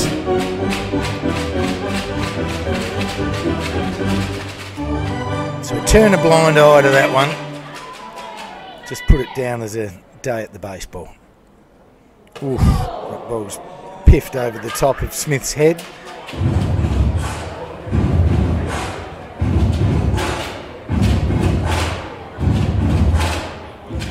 So 1 ball, 2 strike count was a waste pitch. Maybe not to be that clear about it. Another breaking pitch just down low, and Smith doesn't swing this time. Man was hoping he would have. It beautifully executed pitch in the count. Smith was up to the task.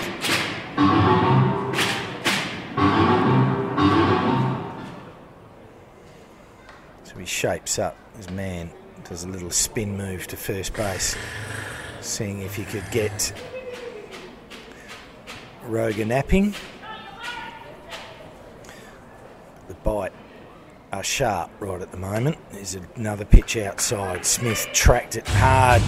Was a little worried out of the hand, but knew it'd break, and it did for a ball. So 2 fists are shown by Chief Umpire Mark Wilson to say we have a full count. 1 out, bottom 4. Bite lead at 9-4. Strikes out, and they go for the double play with the runner, but threw it over the top of him, over the top of the second baseman. They still get an out as Smith strikes out. 2 outs at the plate now, your shortstop, Jarryd Rogers.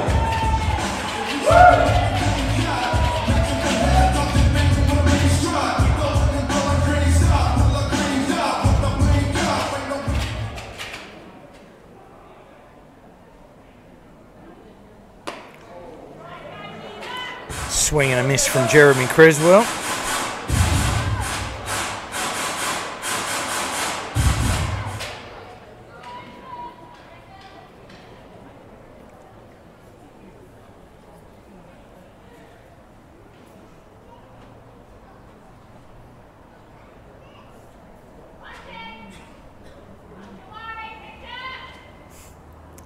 So Cresswell gets a pitch that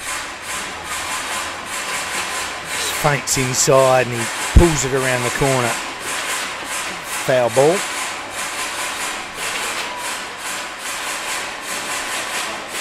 Hope you're all having a relaxing Sunday afternoon, wherever you may be.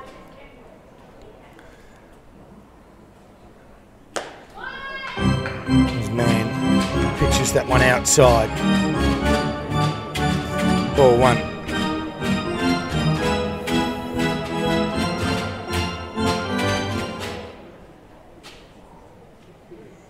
The man delivers again, his slider outside.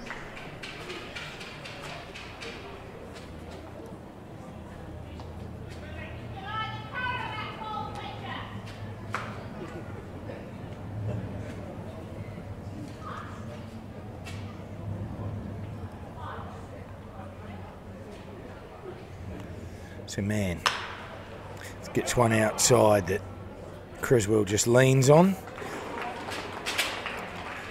Gets his third out on a ground ball to second base, and a good little bit of PFP work from Andrew. We'll take a short break. We'll see you in a sec.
Welcome back. A quick shout out to our sensational sponsors, Marshall Batteries, old Johnny Beach over there in Melbourne, specifically his Notting Hill branch.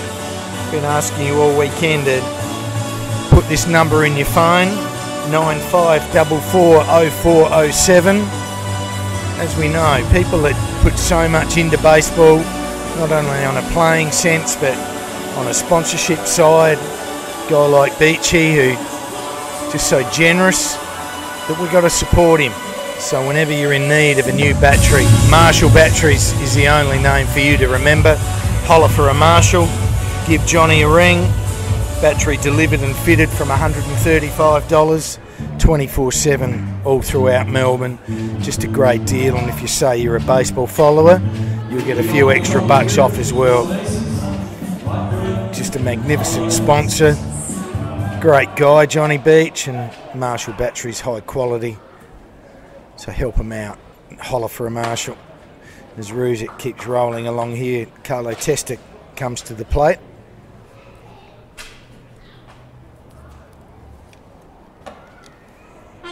Takes a couple of balls to start things off.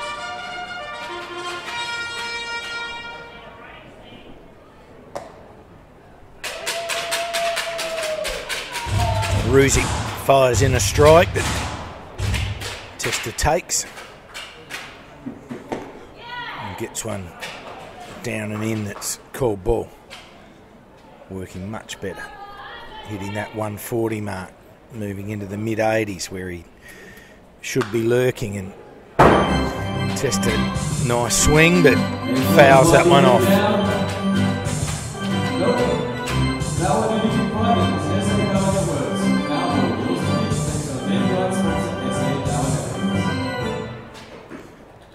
So again, Ruzic gets that pitch outside and Testa picks a walk. Velocity increased enormously from Big Dush. Looking like he's now oiled up those joints and he's moving much better. Now the plate, shortstop, Brad Harman.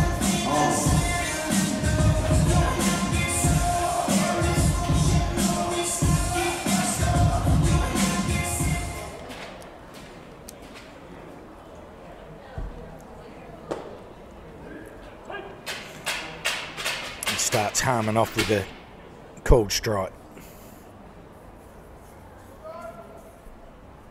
Beautiful day here, just perfect. A little bit of breeze, but 27, 28 degree.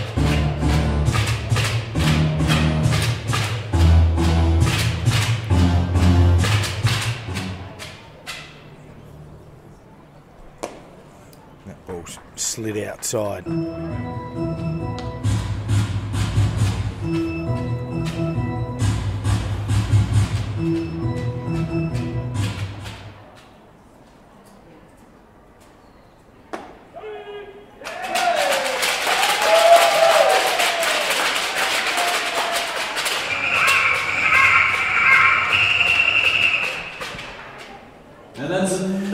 So he strikes Harman out. A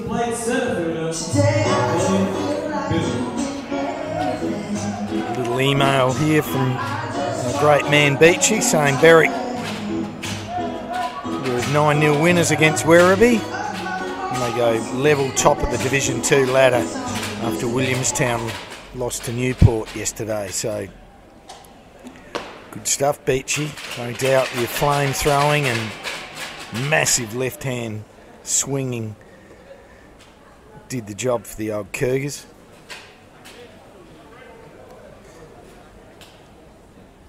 So as I said to everyone, help out Marshall batteries.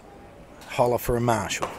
Only thing you got to remember, whenever you're in strife, holler for a Marshall.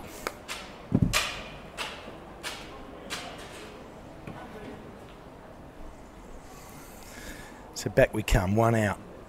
Top of the fifth as Biddle swings through that slider.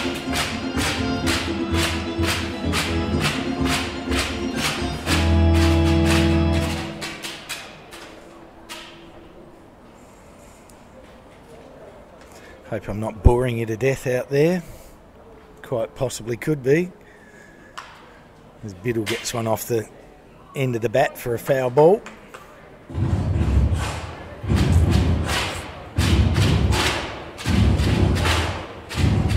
So 1 ball, 2 strike count. 1 out. Top 5. Ace is trailing by 5. Needing to find something extra. The old Melbourne Aces is just locates a superb 85 mile an hour fastball that sunk in, and he strikes Biddle out. And all of a sudden, Big Roo goes from looking like he mightn't have lasted 2 innings, powering his way through the 5th, looking like he's just getting warm, the big fella. And there he goes again, rolls it. Fastball strike in first pitch to Josh Davies. Josh, who started the game with a double into centre right. Swings through an excellent slider. All of a sudden he's up and running. Josh has a bit of a wander just to regroup and settle things, slow it all down. It's Ruzic. Delivers again. Up and out. Ball 1. Well ahead of the count. 1-2 count. And he comes again. Hammers that one outside. Gives his thigh a bit of a slap. Not overly happy with that. Just a bit loose in his mechanics. It's good to see him now really starting to put mind and body together. And there's a good pitch again. Pitcher's pitch, and he got him popping up straight away centre field. Suarez takes the catch, and that retires the Aces. It's the end of the top of the 5th. Short break. See you in a sec.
Ben Lodge comes to the plate for the bite.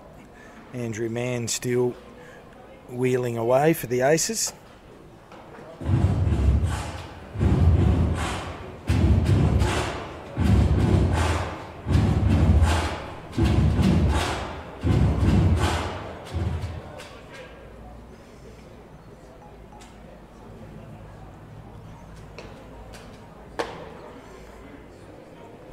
Excellent inside pitch that Lodge was good enough to hold his hands back and not commit to.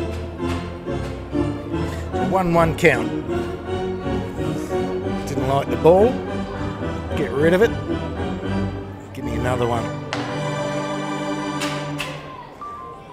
Rinku Singh doing a little bit of work in the pen for the bite.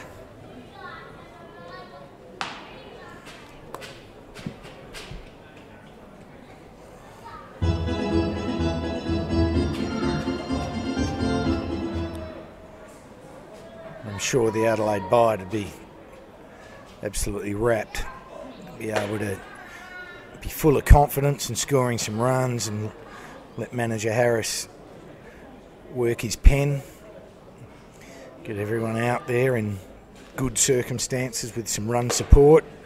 And that pitch is up and in, and Ben Lodge picks a walk.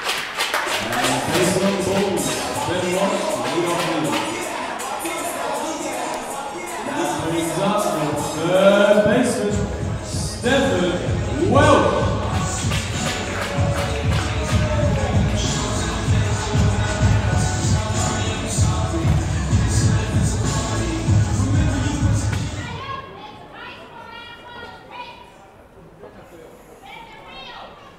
So Stefan Welch had a day off yesterday to attend a wedding, and he's back.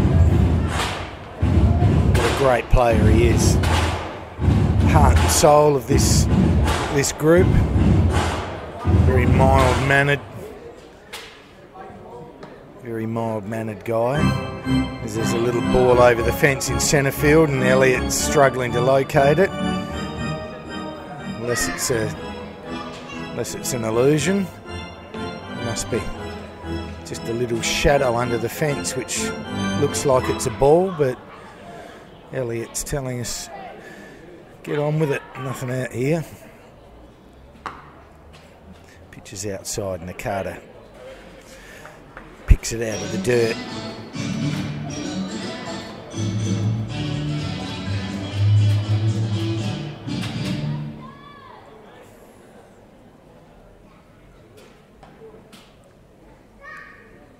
So again, Mann and Welch gets that off the handle and pops it deep in the infield, and Wearne wheels his way back and takes what may have looked like a little routine pop fly, but when you've got to backtrack quick and can't take your eye off the ball, there's a level of skill, and Scotty Wearne is certainly lacking no skill.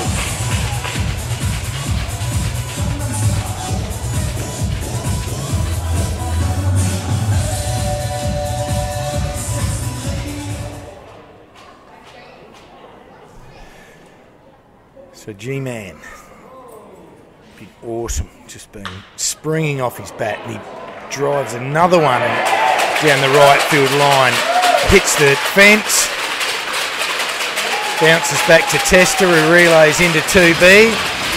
So another base hit for the man they call Ji-Man Choi, continuing his rich vein of form.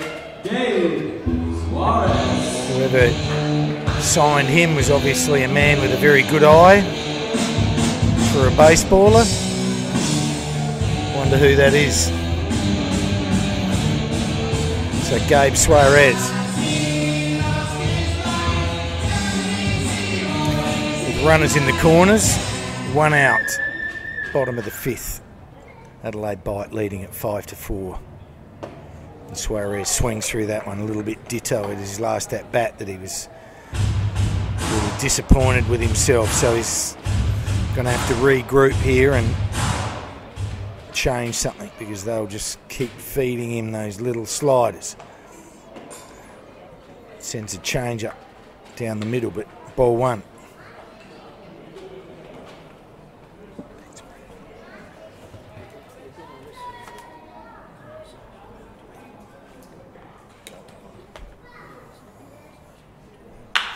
Suarez tears that one round the corner. Look for a double play and complete it. And again, Gabe, not happy with himself. Rolls into a double play. We'll have a short break. See you in a sec.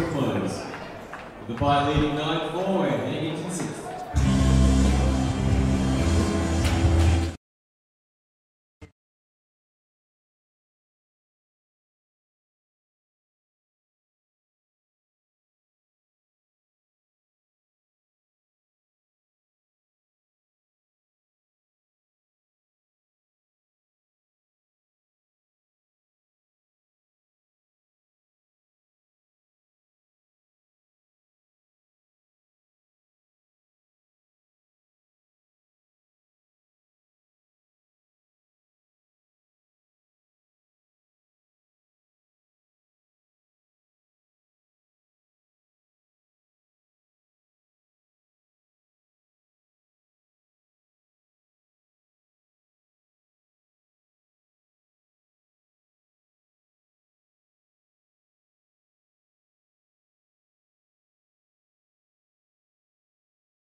So Rinku Singh jumps onto the mound for the bite. On top of the 6th dig. Just a great opportunity for these guys that have so much been battling but always been coming out under extreme pressure.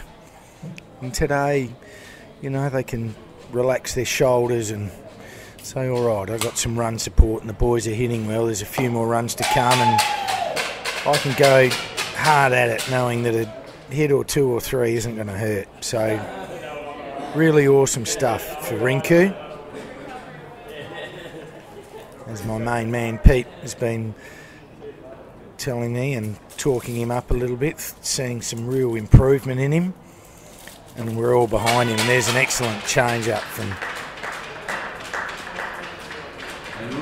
taken by Adamson. First batter. Left fielder, Josh Hendricks.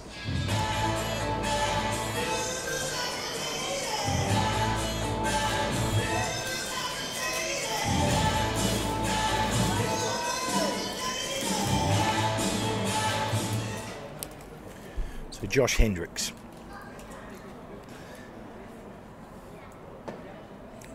Rinku looked a little down and in, and Josh is sort of asking the question, but called strike by Chief Mark Wilson.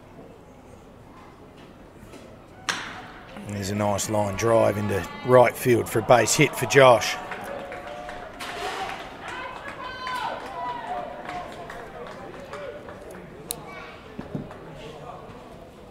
Now at the plate, First baseman, Darryl George. Wondering if any Melbourneites are out there that could give me a bit of a hand, because I'm just a little bit miffed, and I know it's not the time for him to throw now, but we only saw that brief little appearance by Zach Arneson, but he looked high quality. He was pounding strikes, heavy velocity, and you know, he must have thrown 20 pitches, and that's all we've seen. I just wonder whether that may be his role, or he's still just working his way into it. But wow, he looked impressive, and as the season progresses, you'd suggest he's going to be a mighty hard pitcher to get away. So any Aces fans out there that could fill me in, please do. So Singh. Another aspect of the game when the scoreline gets like this is that generally runners are shut down, so it's also something that a pitcher doesn't have to concentrate on, to be really, really conscious about holding runners. You can just have a bit of a mosey and a look and just go through his routine, but to deliver to the plate, and he comes again. And there's a strike. A little bit of a murmur from the Aces camp, and sort of have to tend to agree. It looked a little low. So Singh again gets one up and out. 138, so he's tipping into the low mid 80s. And Adamson just goes out to have a little chat with him. Now the play for Melbourne Aces, catcher, shooter,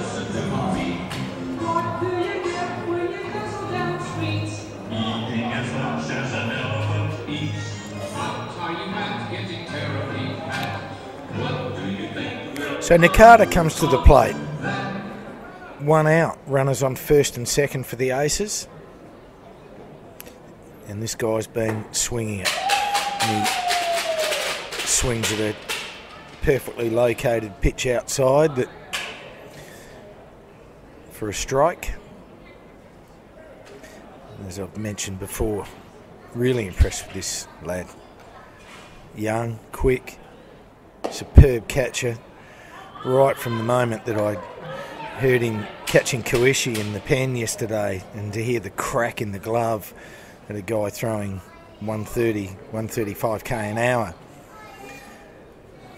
Things like that excite me, because it's just a beautiful mitt, great receiving, and he did a fantastic job behind the plate in his catching duties with his fellow countryman Koishi yesterday.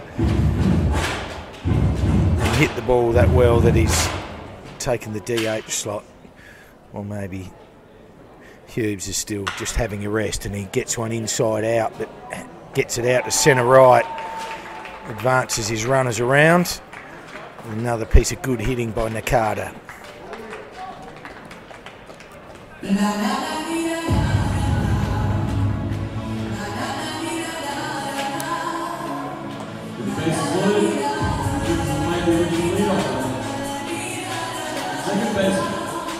So this game is far from over.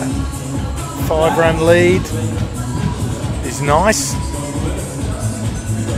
but it ain't over. And the Aces here are mounting a little bit of a challenge. One out, top of the 6th.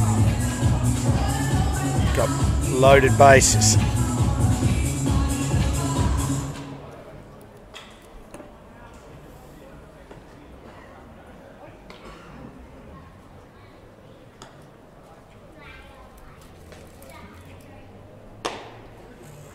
As lead-off Wearne.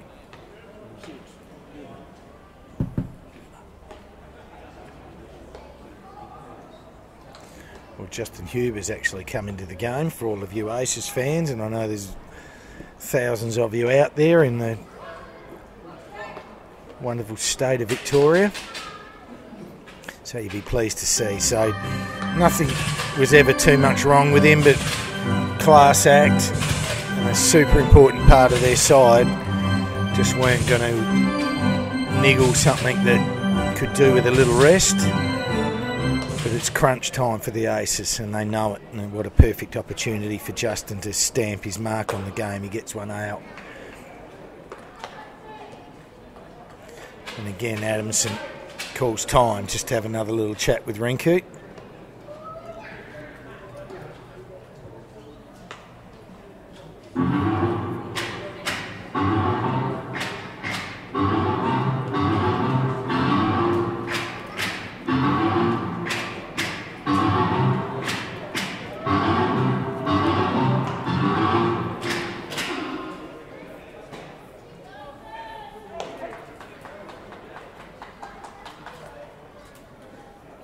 So Singh from the set outside. So he walks in a run. It's the 5th on the board for the Aces. And they're mounting a little challenge here in the top of the 6th.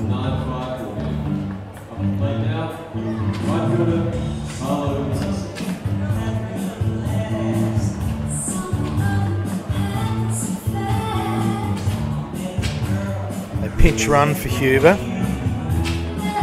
So he, as quickly as in the game, he's out of the game. Wasn't exactly, I'm sure, what they were planning. That looking for a nice deep long ball from Hughes.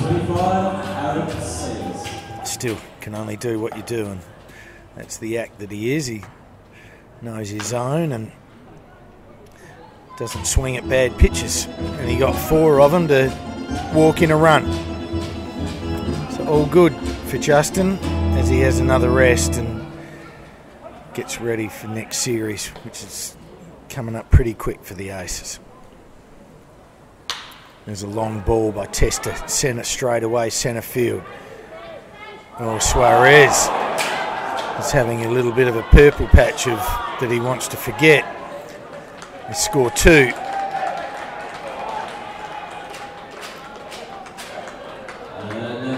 Amazing. Oh, Gabe was looking like he was made for any position on the diamond, and he's had a couple of at-bats that he's been super flustered with, showing a bit of emotion, and he got a routine long fly ball to centre field that he camped under it and it landed behind him. And the Aces score 2 more. So here they come.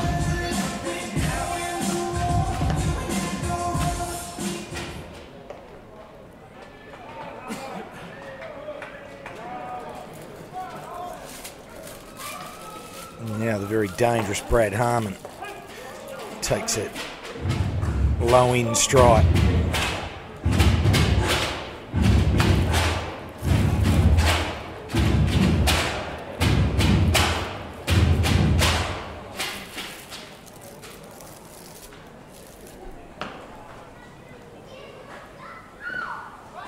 Well, hard pitch in the dirt that Adamson scurries across and blocks perfectly, just dropping it right in front of himself, so no advancement from the runners.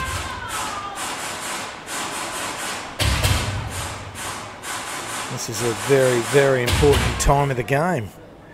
Right here, right now. Still runners on 2nd and 3rd for the Aces. 1 out. Singh again. There's another long ball to Harman. This will score at least 1 more. Lodge does well. Gets the throw in quickly. Can't avoid Sayers, who pinch run for Huber to tag and score. But disallows Testa to get to 3rd base. Another run for the Aces.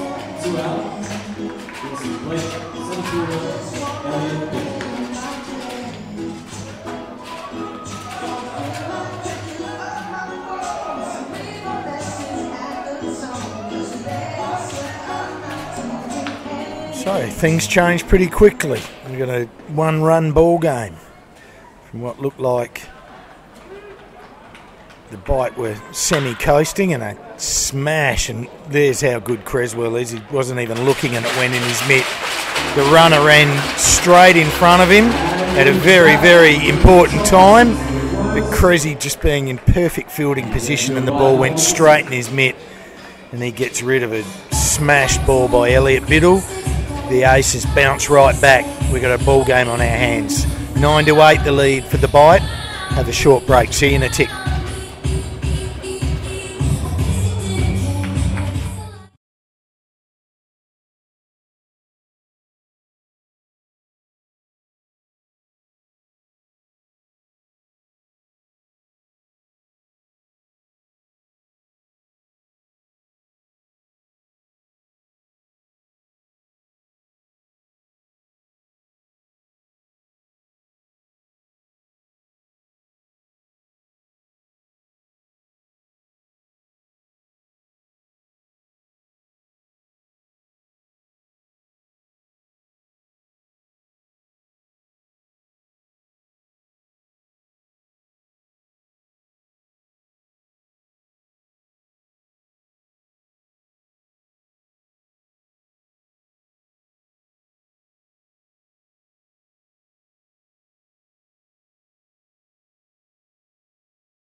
So welcome back everyone.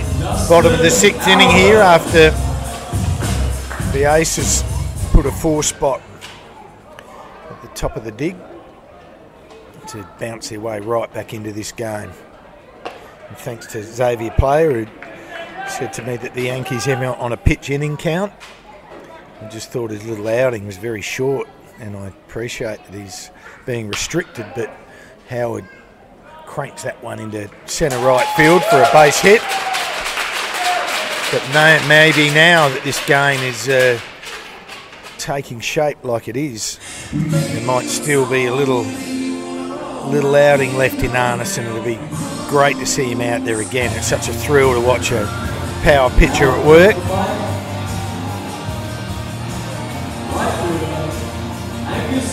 So again, thank you for that, Xavier. Hope you're enjoying things, and I know you're probably not overly enamoured with the results that you're being served up, but at least you got the opportunity to sit back and relax and watch it, hey, and enjoy a nice bevy and see your team doing some stuff. As Roeger can't go wrong. Hits a ground ball with eyes that just eludes Davies at third base for another base hit. And the Bite keep on coming. Number 33, Adamson.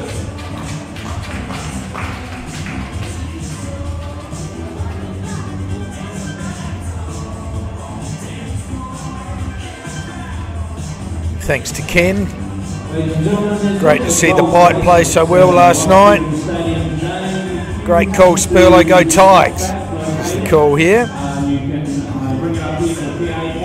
Good on you, Kenny. Thank you very much. Always a pleasure.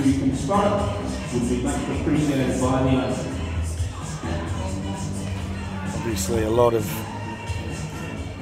gratitude and must go to our main man, Peter Wyatt, who, if we said he's the brains behind this, that makes me the good-looking one. I'm sure that would be heavily disputed also.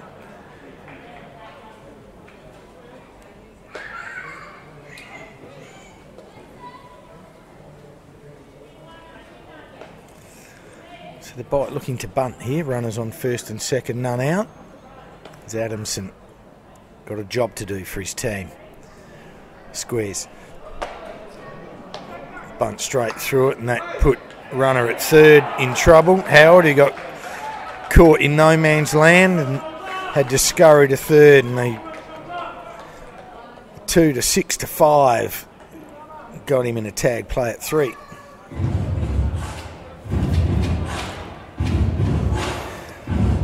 what can occur, hey, when you don't execute. Got a fat fastball,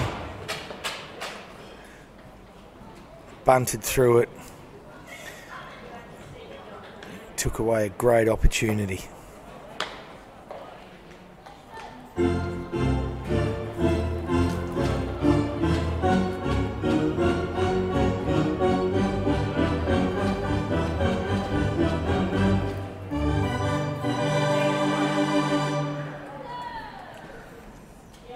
So the tank Adamson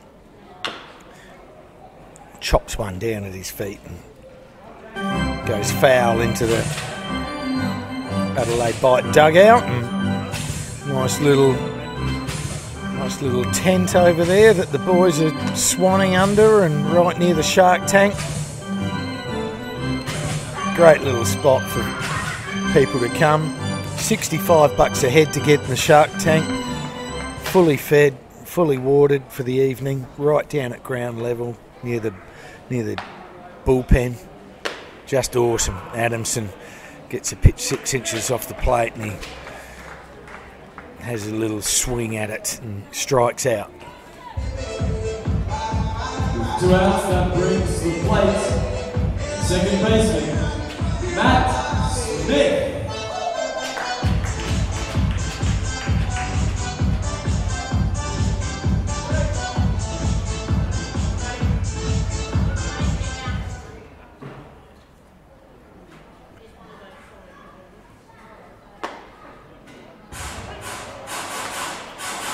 So Andy Mann doing a terrific job here for the Aces.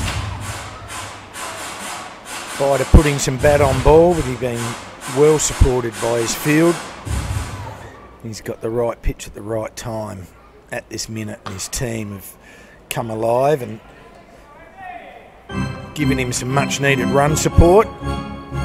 So this game is hanging in the balance in the bottom of the 6th deck.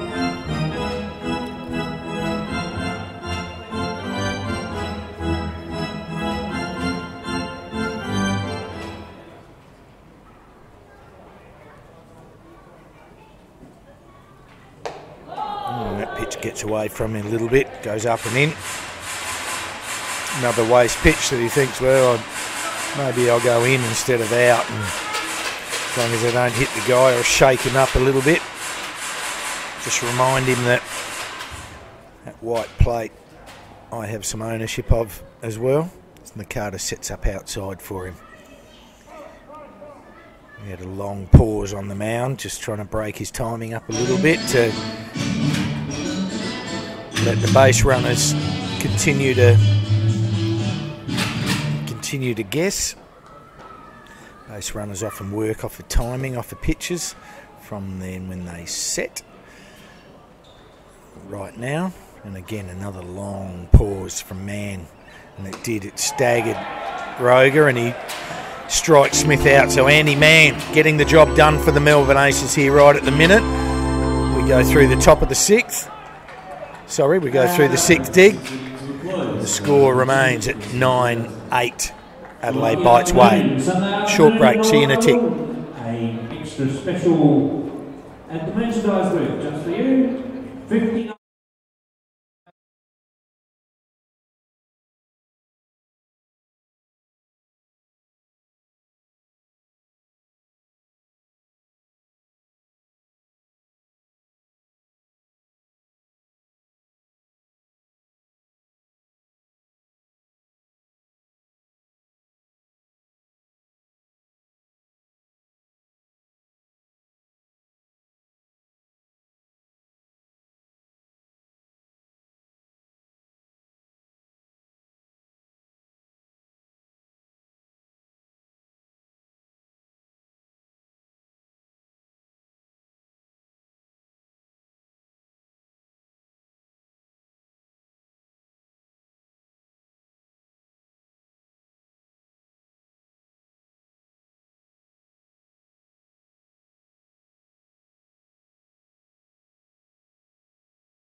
So Fidge replaces Singh on the mound, and he's met with a shot into centre right. Roeger, just on face value, it looked catchable, very difficult, but it ended up going straight through him and back to the fence. So a lead-off double by Josh Davies, and the Aces are flying along.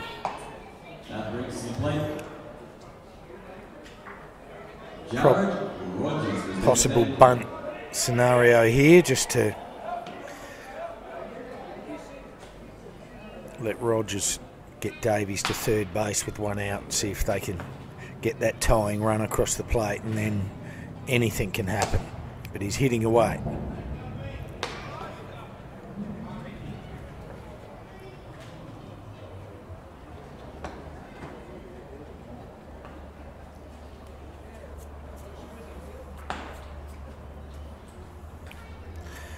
So there's a real lull here at Norwood Oval. Everyone's gone into cruise mode. I think we got a little bit overawed and a bit carried away with ourselves, and the reality is we've got a one-run ball game in the top of the 7th inning. With the might and the power of the Aces pen, if they could... Oh, and he's hit a little flare into left field. Ben Lodge reads it well, scurries in on it, takes the catch. So a little wasted opportunity there by the Aces.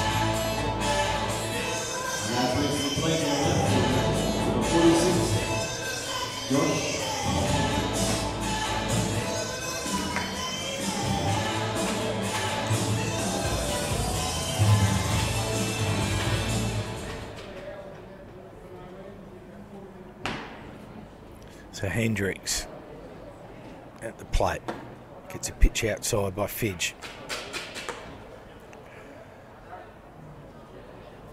And if I rewind the tape half an hour and saying that it gave the pen an excellent opportunity to throw freely and knowing they've got a bit of run support, that ball was smashed. But Stefan Welch in an absolute major league play. Just awesome. One bounce, line drive, full length dive. Could hear it just clunk into the middle of the mitt from up here, and he springs to his feet and makes a great out. Keeps Davies at second base, who no doubt probably was just perving on the play too, thinking, wow, forgot what he was doing out there to perhaps get to third base. But that was unlucky by Hendricks, but equally as classy by Stefan Welch. That's one for the highlight reel. And there's a nice pitch by Fidge. It's a slider across the plate. Strike one. And Darryl George.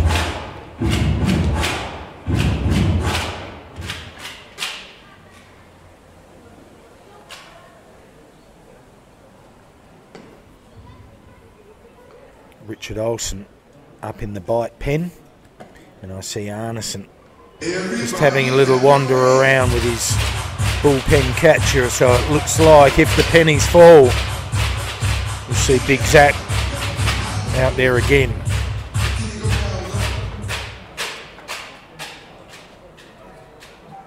So Fidge delivers. George, base hit up the middle.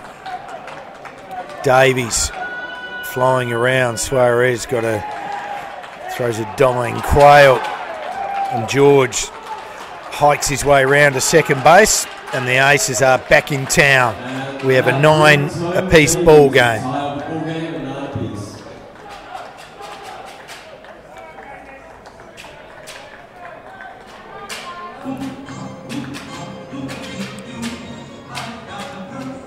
Full credit to the Melbourne Aces here. Just doing a wonderful job on hitting the ball. Taking walks, but hitting the ball. From 9 hitters ago, single to Hendricks, single to Nakata, single to Testa, sack fly by Harman, double to Davies, double to George. And here's the very dangerous Nakata again with George on second base.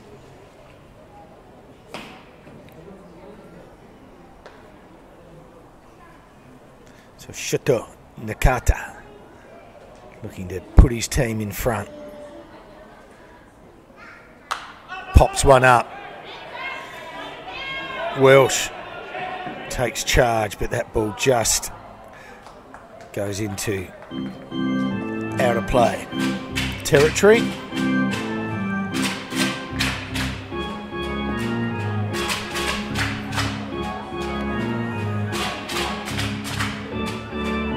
Chateau doesn't die wondering. It's a free swinger. He got a bit of pop. He'll be hoping that he can use it right here. Fidge wheels around with no one covering for him. Both pivots playing well in their holes and very deep. 2 out. Fidge. Adamson. Breaking pitch. Leaves it. Was up.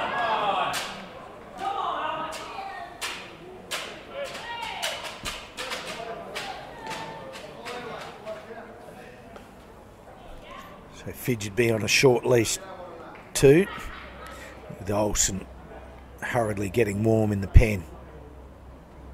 Throws a nice change up down the middle, gets Nakata swinging through it.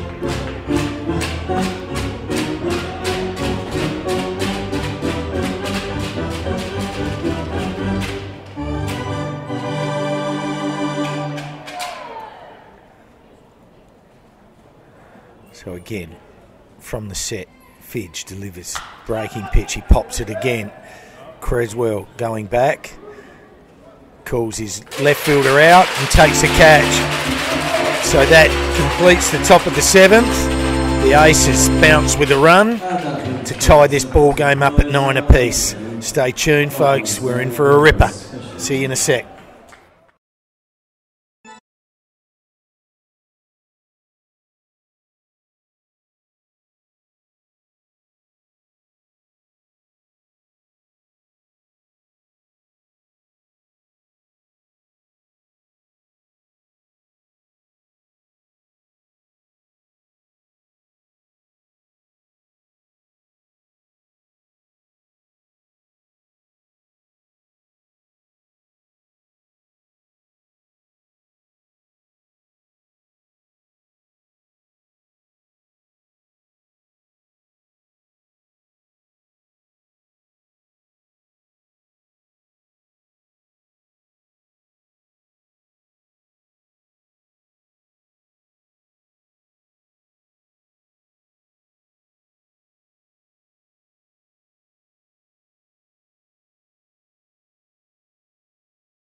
So lead off Cresswell in there against Andy Mann, doing a great setup job for his team here. And as I said, I'm really pleased to see Big Arneson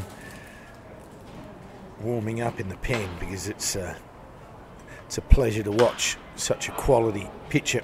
As Cresswell pops that and George moseys over to near the Aces dugout and takes the catch.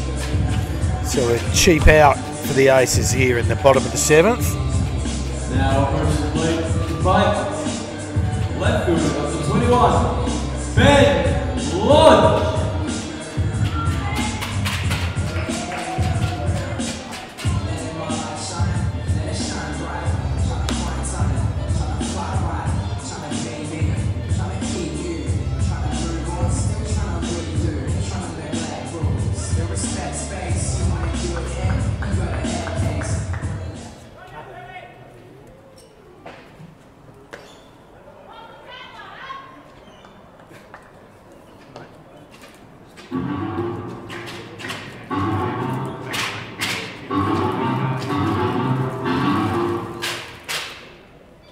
So Man to Lodge. Fires away with a fastball strike. So 1-1 count on young Ben Lodge. Facing another youngster in Andy Mann. And he liked the look of it and he fouls that to Cooper's Hill. And that's an SA Power Networks foul ball out in the car park, I believe. Yours to keep, that's SA Power Networks.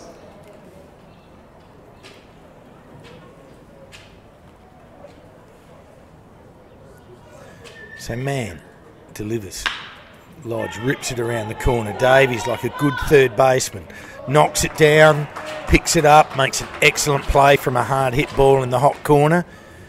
Superb work by Josh Davies. So 2 out for the Aces here. 2 out, third baseman, Stefan Welch. Quick shout out to our great sponsors, Duck Deer Air Conditioning. If you're in the market for any air conditioning, and let's face it, it's the time of the year to be searching or looking around. As Welsh flares that one around the corner foul, breaks his bat. But again, Tony Mazzini, just a fantastic baseball man here in the state, owner of the Duck Deer Air Conditioning. They're a South Australian manufacturer, which is so important, giving our kids and our grandkids opportunities to still seek work in the manufacturing field here in South Australia. Carbon neutral company. So if you're thinking air conditioning, I plead with you to think Duck Deer Air Conditioning and at least provide them the opportunity. If it doesn't work, it doesn't work, but let them know Mutz sent you or the 10th inning and you'll get a free upgrade to their sensational, fully university tested, fully labelled Energy Smart system. So you not only save some money on the purchase, but you'll save some money in the future with just magnificent energy efficiency.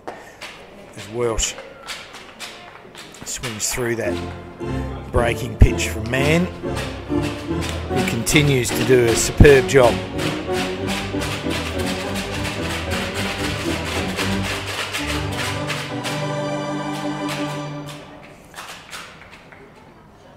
So from the wind-up, as he steps off and has a little breather, he prepares again.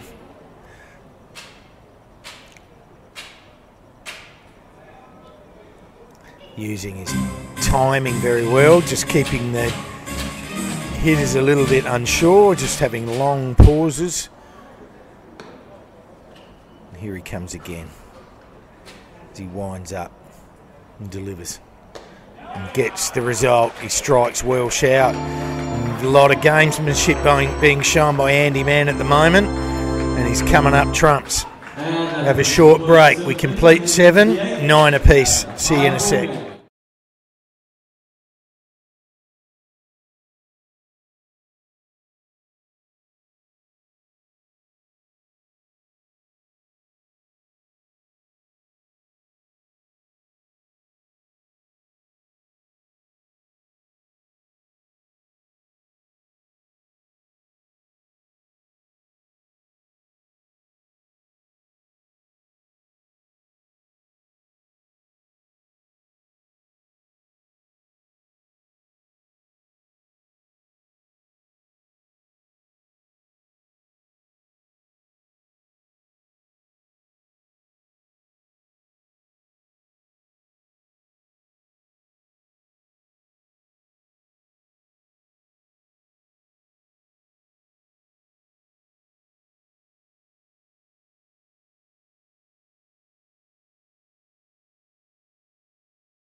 For the top of the 8th inning. Leading off, 25. Welcome back, folks.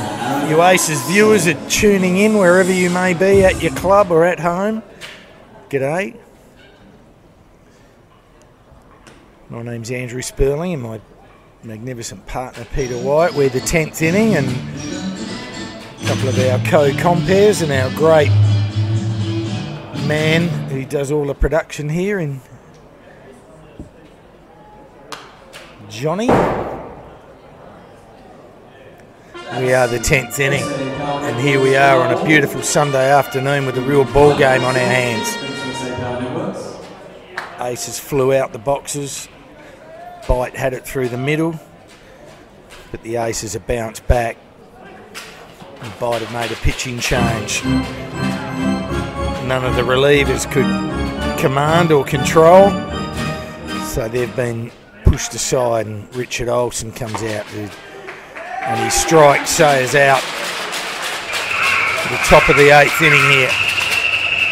And striking him out of his first batter. Now on the plate, right fielder, Carlo Testa.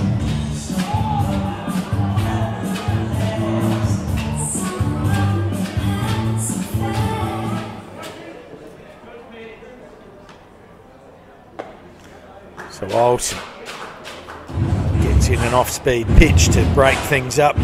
First pitch to Testa for a strike. Always works from the set position. Always a pitcher's preference. Some like the wind-up, some like to keep it simple, and when you're in late innings and closing responsibilities, you learn to work from the set. Generally coming out with runners on. That's the area they spend most of their time. He gets a ground out, 4-3.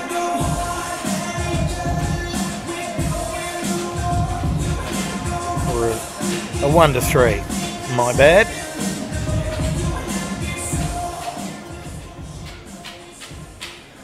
So Brad Harman facing Richard Olsen, and that was in the dirt.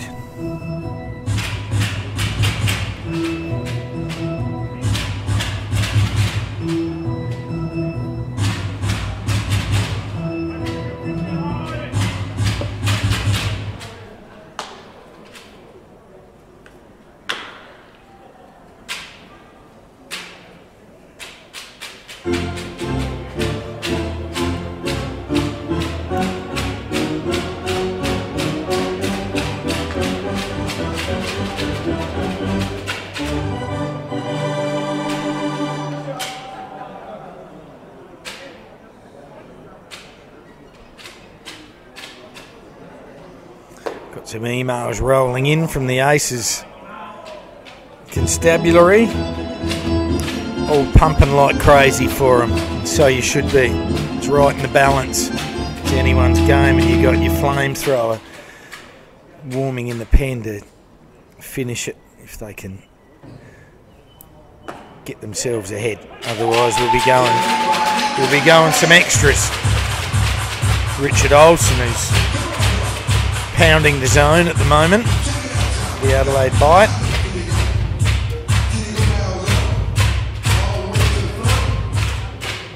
As he prepares again, Harman swings over the top of one. He too throws his bat and helmet back to the bench in a little bit of disgust. Man of his quality, just not happy with striking out at a pitch that he knows he shouldn't be swinging at. So no extra score for the Aces. We stay at 9 apiece, come back in the bottom of the 8th very shortly.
First baseman, Ji-Man Choi. Welcome back, everyone. Should be strapped in and ready to go because we've got something special to show you now with Zach Arneson, the New York Yankee. And bang, straight in. Ji-Man Choi has a whiff, but 1-4-3 off the clock. Let's go, Zach. Shouldn't be supporting, should I? Should be going for my boys, and I am, but get a bit wrapped up in it all, and just, as I said, such a thrill to be sitting here live watching a big man piff it, and he comes again. Gets that outside in the dirt. Nakata doing a good job.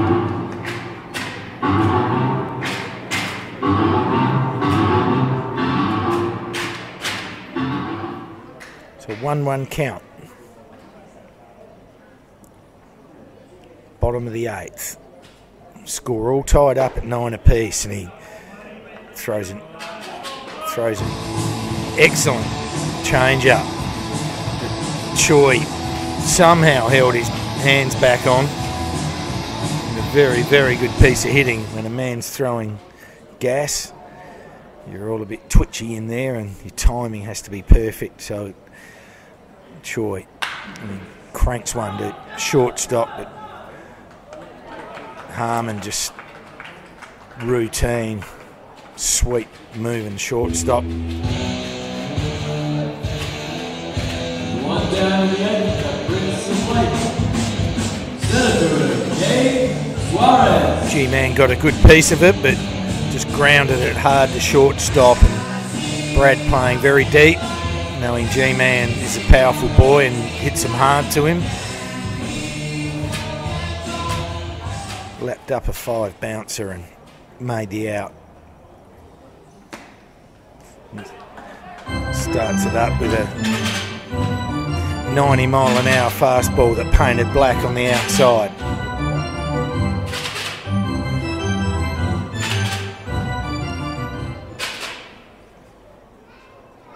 And again, working from the set. Throws a breaking pitch, but Suarez is all Suarez at the moment. Suarez from Swahili is just a little bit out of sorts. Tried to bunt his way on and bunts back to the pitcher. Continue an hour and a half that Gabe Suarez might want to forget as soon as possible.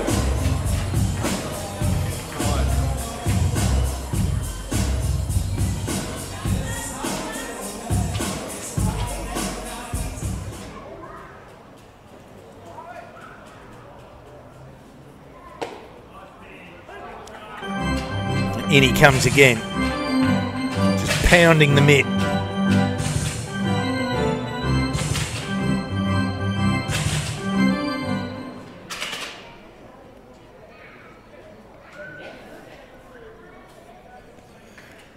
So Arneson delivers.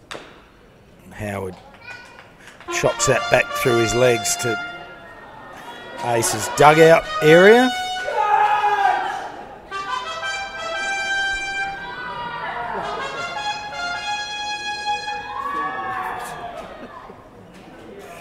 Crowd having the big call here, but not interested right at the moment.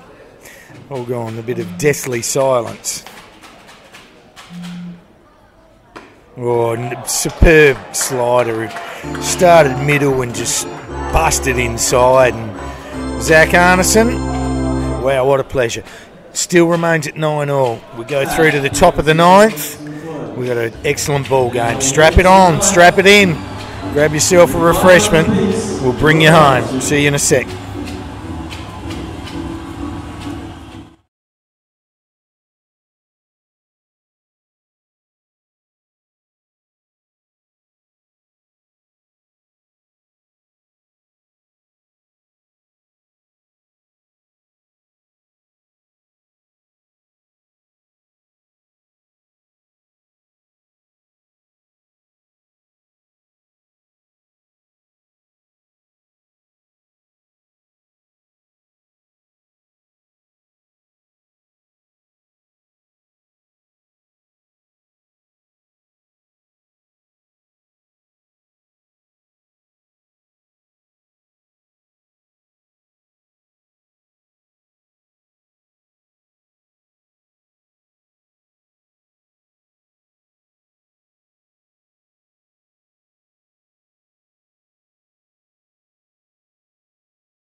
So leading off the ninth is one of their main men in Elliot Biddle. And Andrew Kittredge, the closer for the bite, comes out to try to keep this game in a little bit of status quo. Great to hear from the Davies family, Josh's parents, and just very nice here to make such lovely comments to us. And as I keep saying, we sort of said to ourselves moments ago, you know, we could come back tomorrow. We do enjoy it, but it's a real pleasant to get some lovely feedback from you guys. It means a hell of a lot to us, so thank you. As Kittredge rolls a curveball over. Strike two.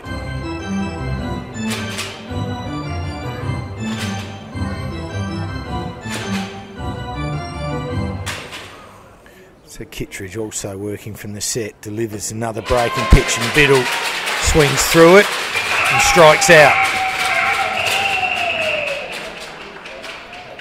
Richard Olsen continuing his 5-4 down there, opening the ninth frame with a strikeout. Now on the plate, third baseman, Jarryd. Yes, the best of Josh Davies. So you hear me laughing at myself here because I've called Richard Olsen Andrew Kittredge, so I do apologise to everyone and anyone. Just as I received some such wonderful reports from our fans that I make a massive boo-boo. Well, they both got beards, if that's, you know, anything going for me. It's been a long weekend. Anyway, we get back to it. Olsen flings that one outside.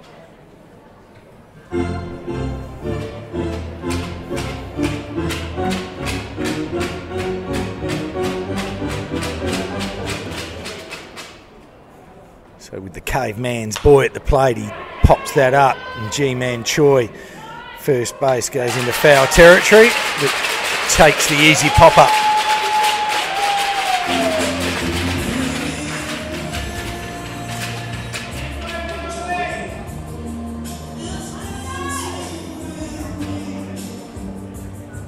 Now with 2 down in the ninth. And regardless of what you might think, but to butter up for 4 games in 3 days and swinging those big heavy bats against some quality pitching, you've got to be a very, very strong, both mentally and physically,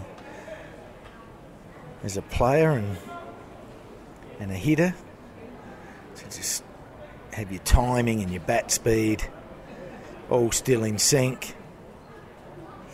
As Jarryd Rogers also pops one up, and that goes foul.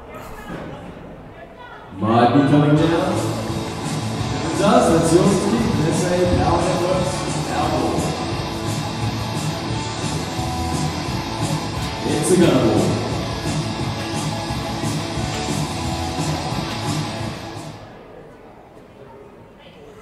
So Olsen again gets a nice change up, looking for Rogers to swing, but he held back, took the pitch, which was a ball.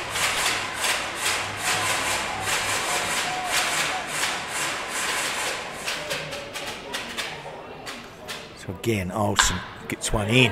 It's blasted into centre right field. Gets around first and hikes to second base for a stand-up double to Jarryd Rogers. He also continues to excel, doing a great job for his team. Just the opportunity that the Aces wanted. So with 2 out here in the top of the ninth, runner in scoring position. All the responsibility falls with Josh Hendricks. See if he can put his team ahead and let Arneson do the rest. It's a crucial moment as Olsen delivers outside, ball one.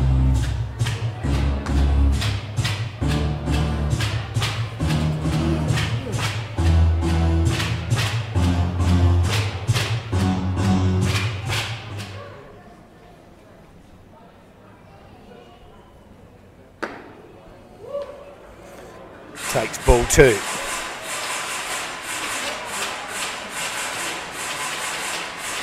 Two out, runner on second.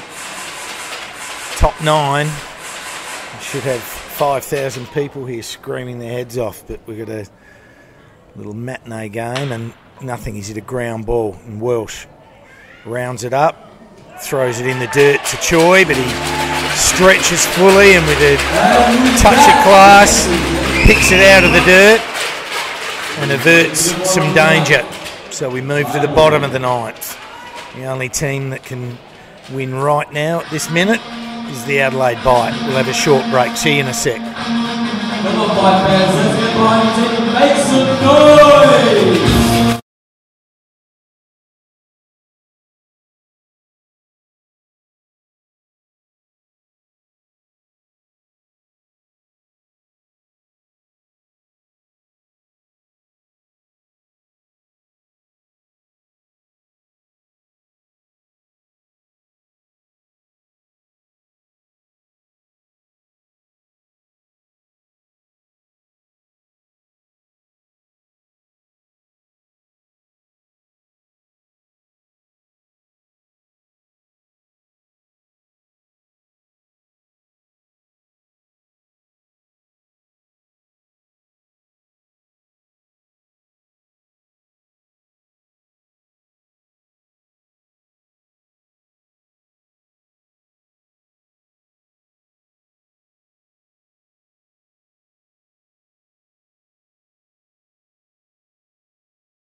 So welcome back, everyone. Bottom of the 9th. We have a tied ball game at 9 apiece. Everybody clap your hands. Zach Arneson firing away for the Aces. And the hot man, Angus Roeger. What dreams are made of. A walk-off. Oh, it comes inside and it collects him on the way through. So we have a base runner with none out here in the bottom of the 9th. And you would be suggesting that there is only one thing occurring here. And that is a sack bunt from the tank Adamson. Now for playing the capture, number 30, Chris Adamson.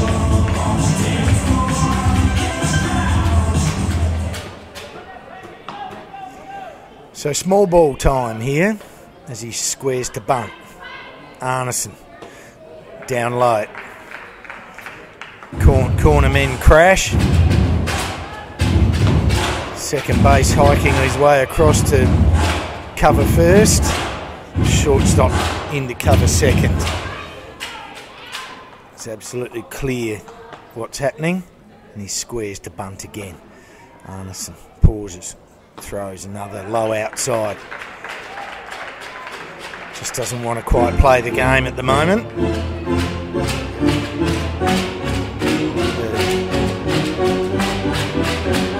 At his last at bat, he had a similar situation, trying to bunt the guy from second to third and push through a couple of bunts. So the tank's got a job to do for his team. He must get the ball to ground. And that's pitch outside again, ball 3. Maybe he doesn't have to. Plenty of activity now. Both pens going hell for leather as this game is really peaking. If you're sitting home and watching, you've got the best seat in the house. We are the 10th inning. We're as proud as punch to be bringing it to you. We'll travel the country doing the same thing if you have internet access. And he walks in. We can be at your park, giving you something to remember. All these games are taped, so you'll have it for life. What a magnificent opportunity to perhaps cover a finals game somewhere and have something that you can look back on forever. So Zach Arneson is either on a very, very short leash. It's Phil Dale rolls to the mound, and I'd say that's the end of Zach. Yep. He had a short little spurt to try to get things done, but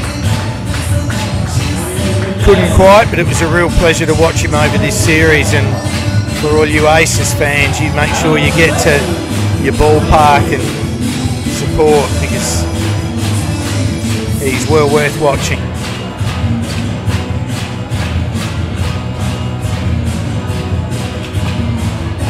So a pitching change.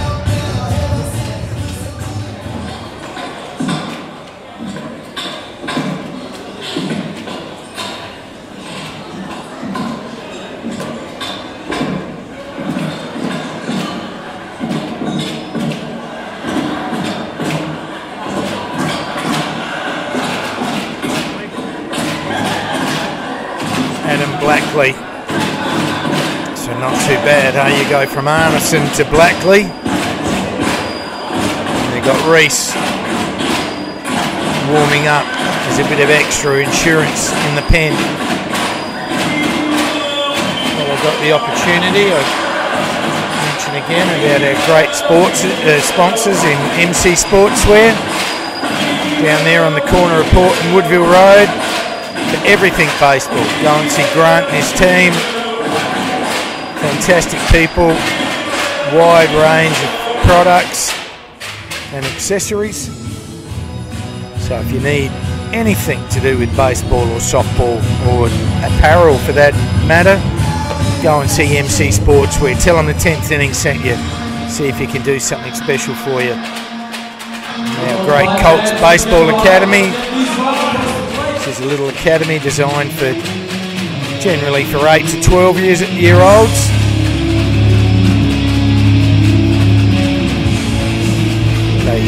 They really pump the fundamentals, and this game is all about fundamentals. So the earlier that you can set them and have them working correctly for you, better long-term prospects you'll have as a baseballer. So jump on our website for all contact details.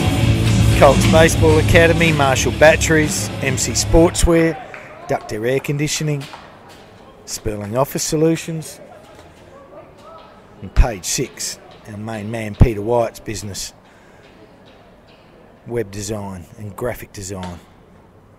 It's cake bread. So we've pulled a lefty in.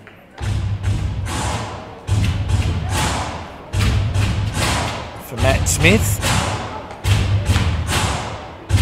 Maybe a better bunter of the ball, because his job is that's all it will be. Get the ball to ground, get out of the force, push these guys. And he slug bunts, and he gets one through. Roeger comes around, and he scores. And the bite come from nowhere with a slug bunt from Josh Cakebread in a very, very unique piece of baseball. Wow, the Adelaide bite have been on fire this weekend. They've had the answers everywhere and every time, and they come up with a clean sweep of the Melbourne Aces.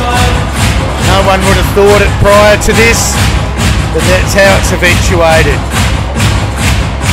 So from Andrew Sperling, Peter Wyatt, Johnny Russell, Mark Haylott, Craig Watts, and our special guests, we thank you for joining us.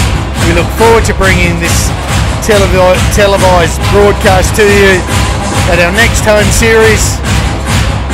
Take care and see you soon.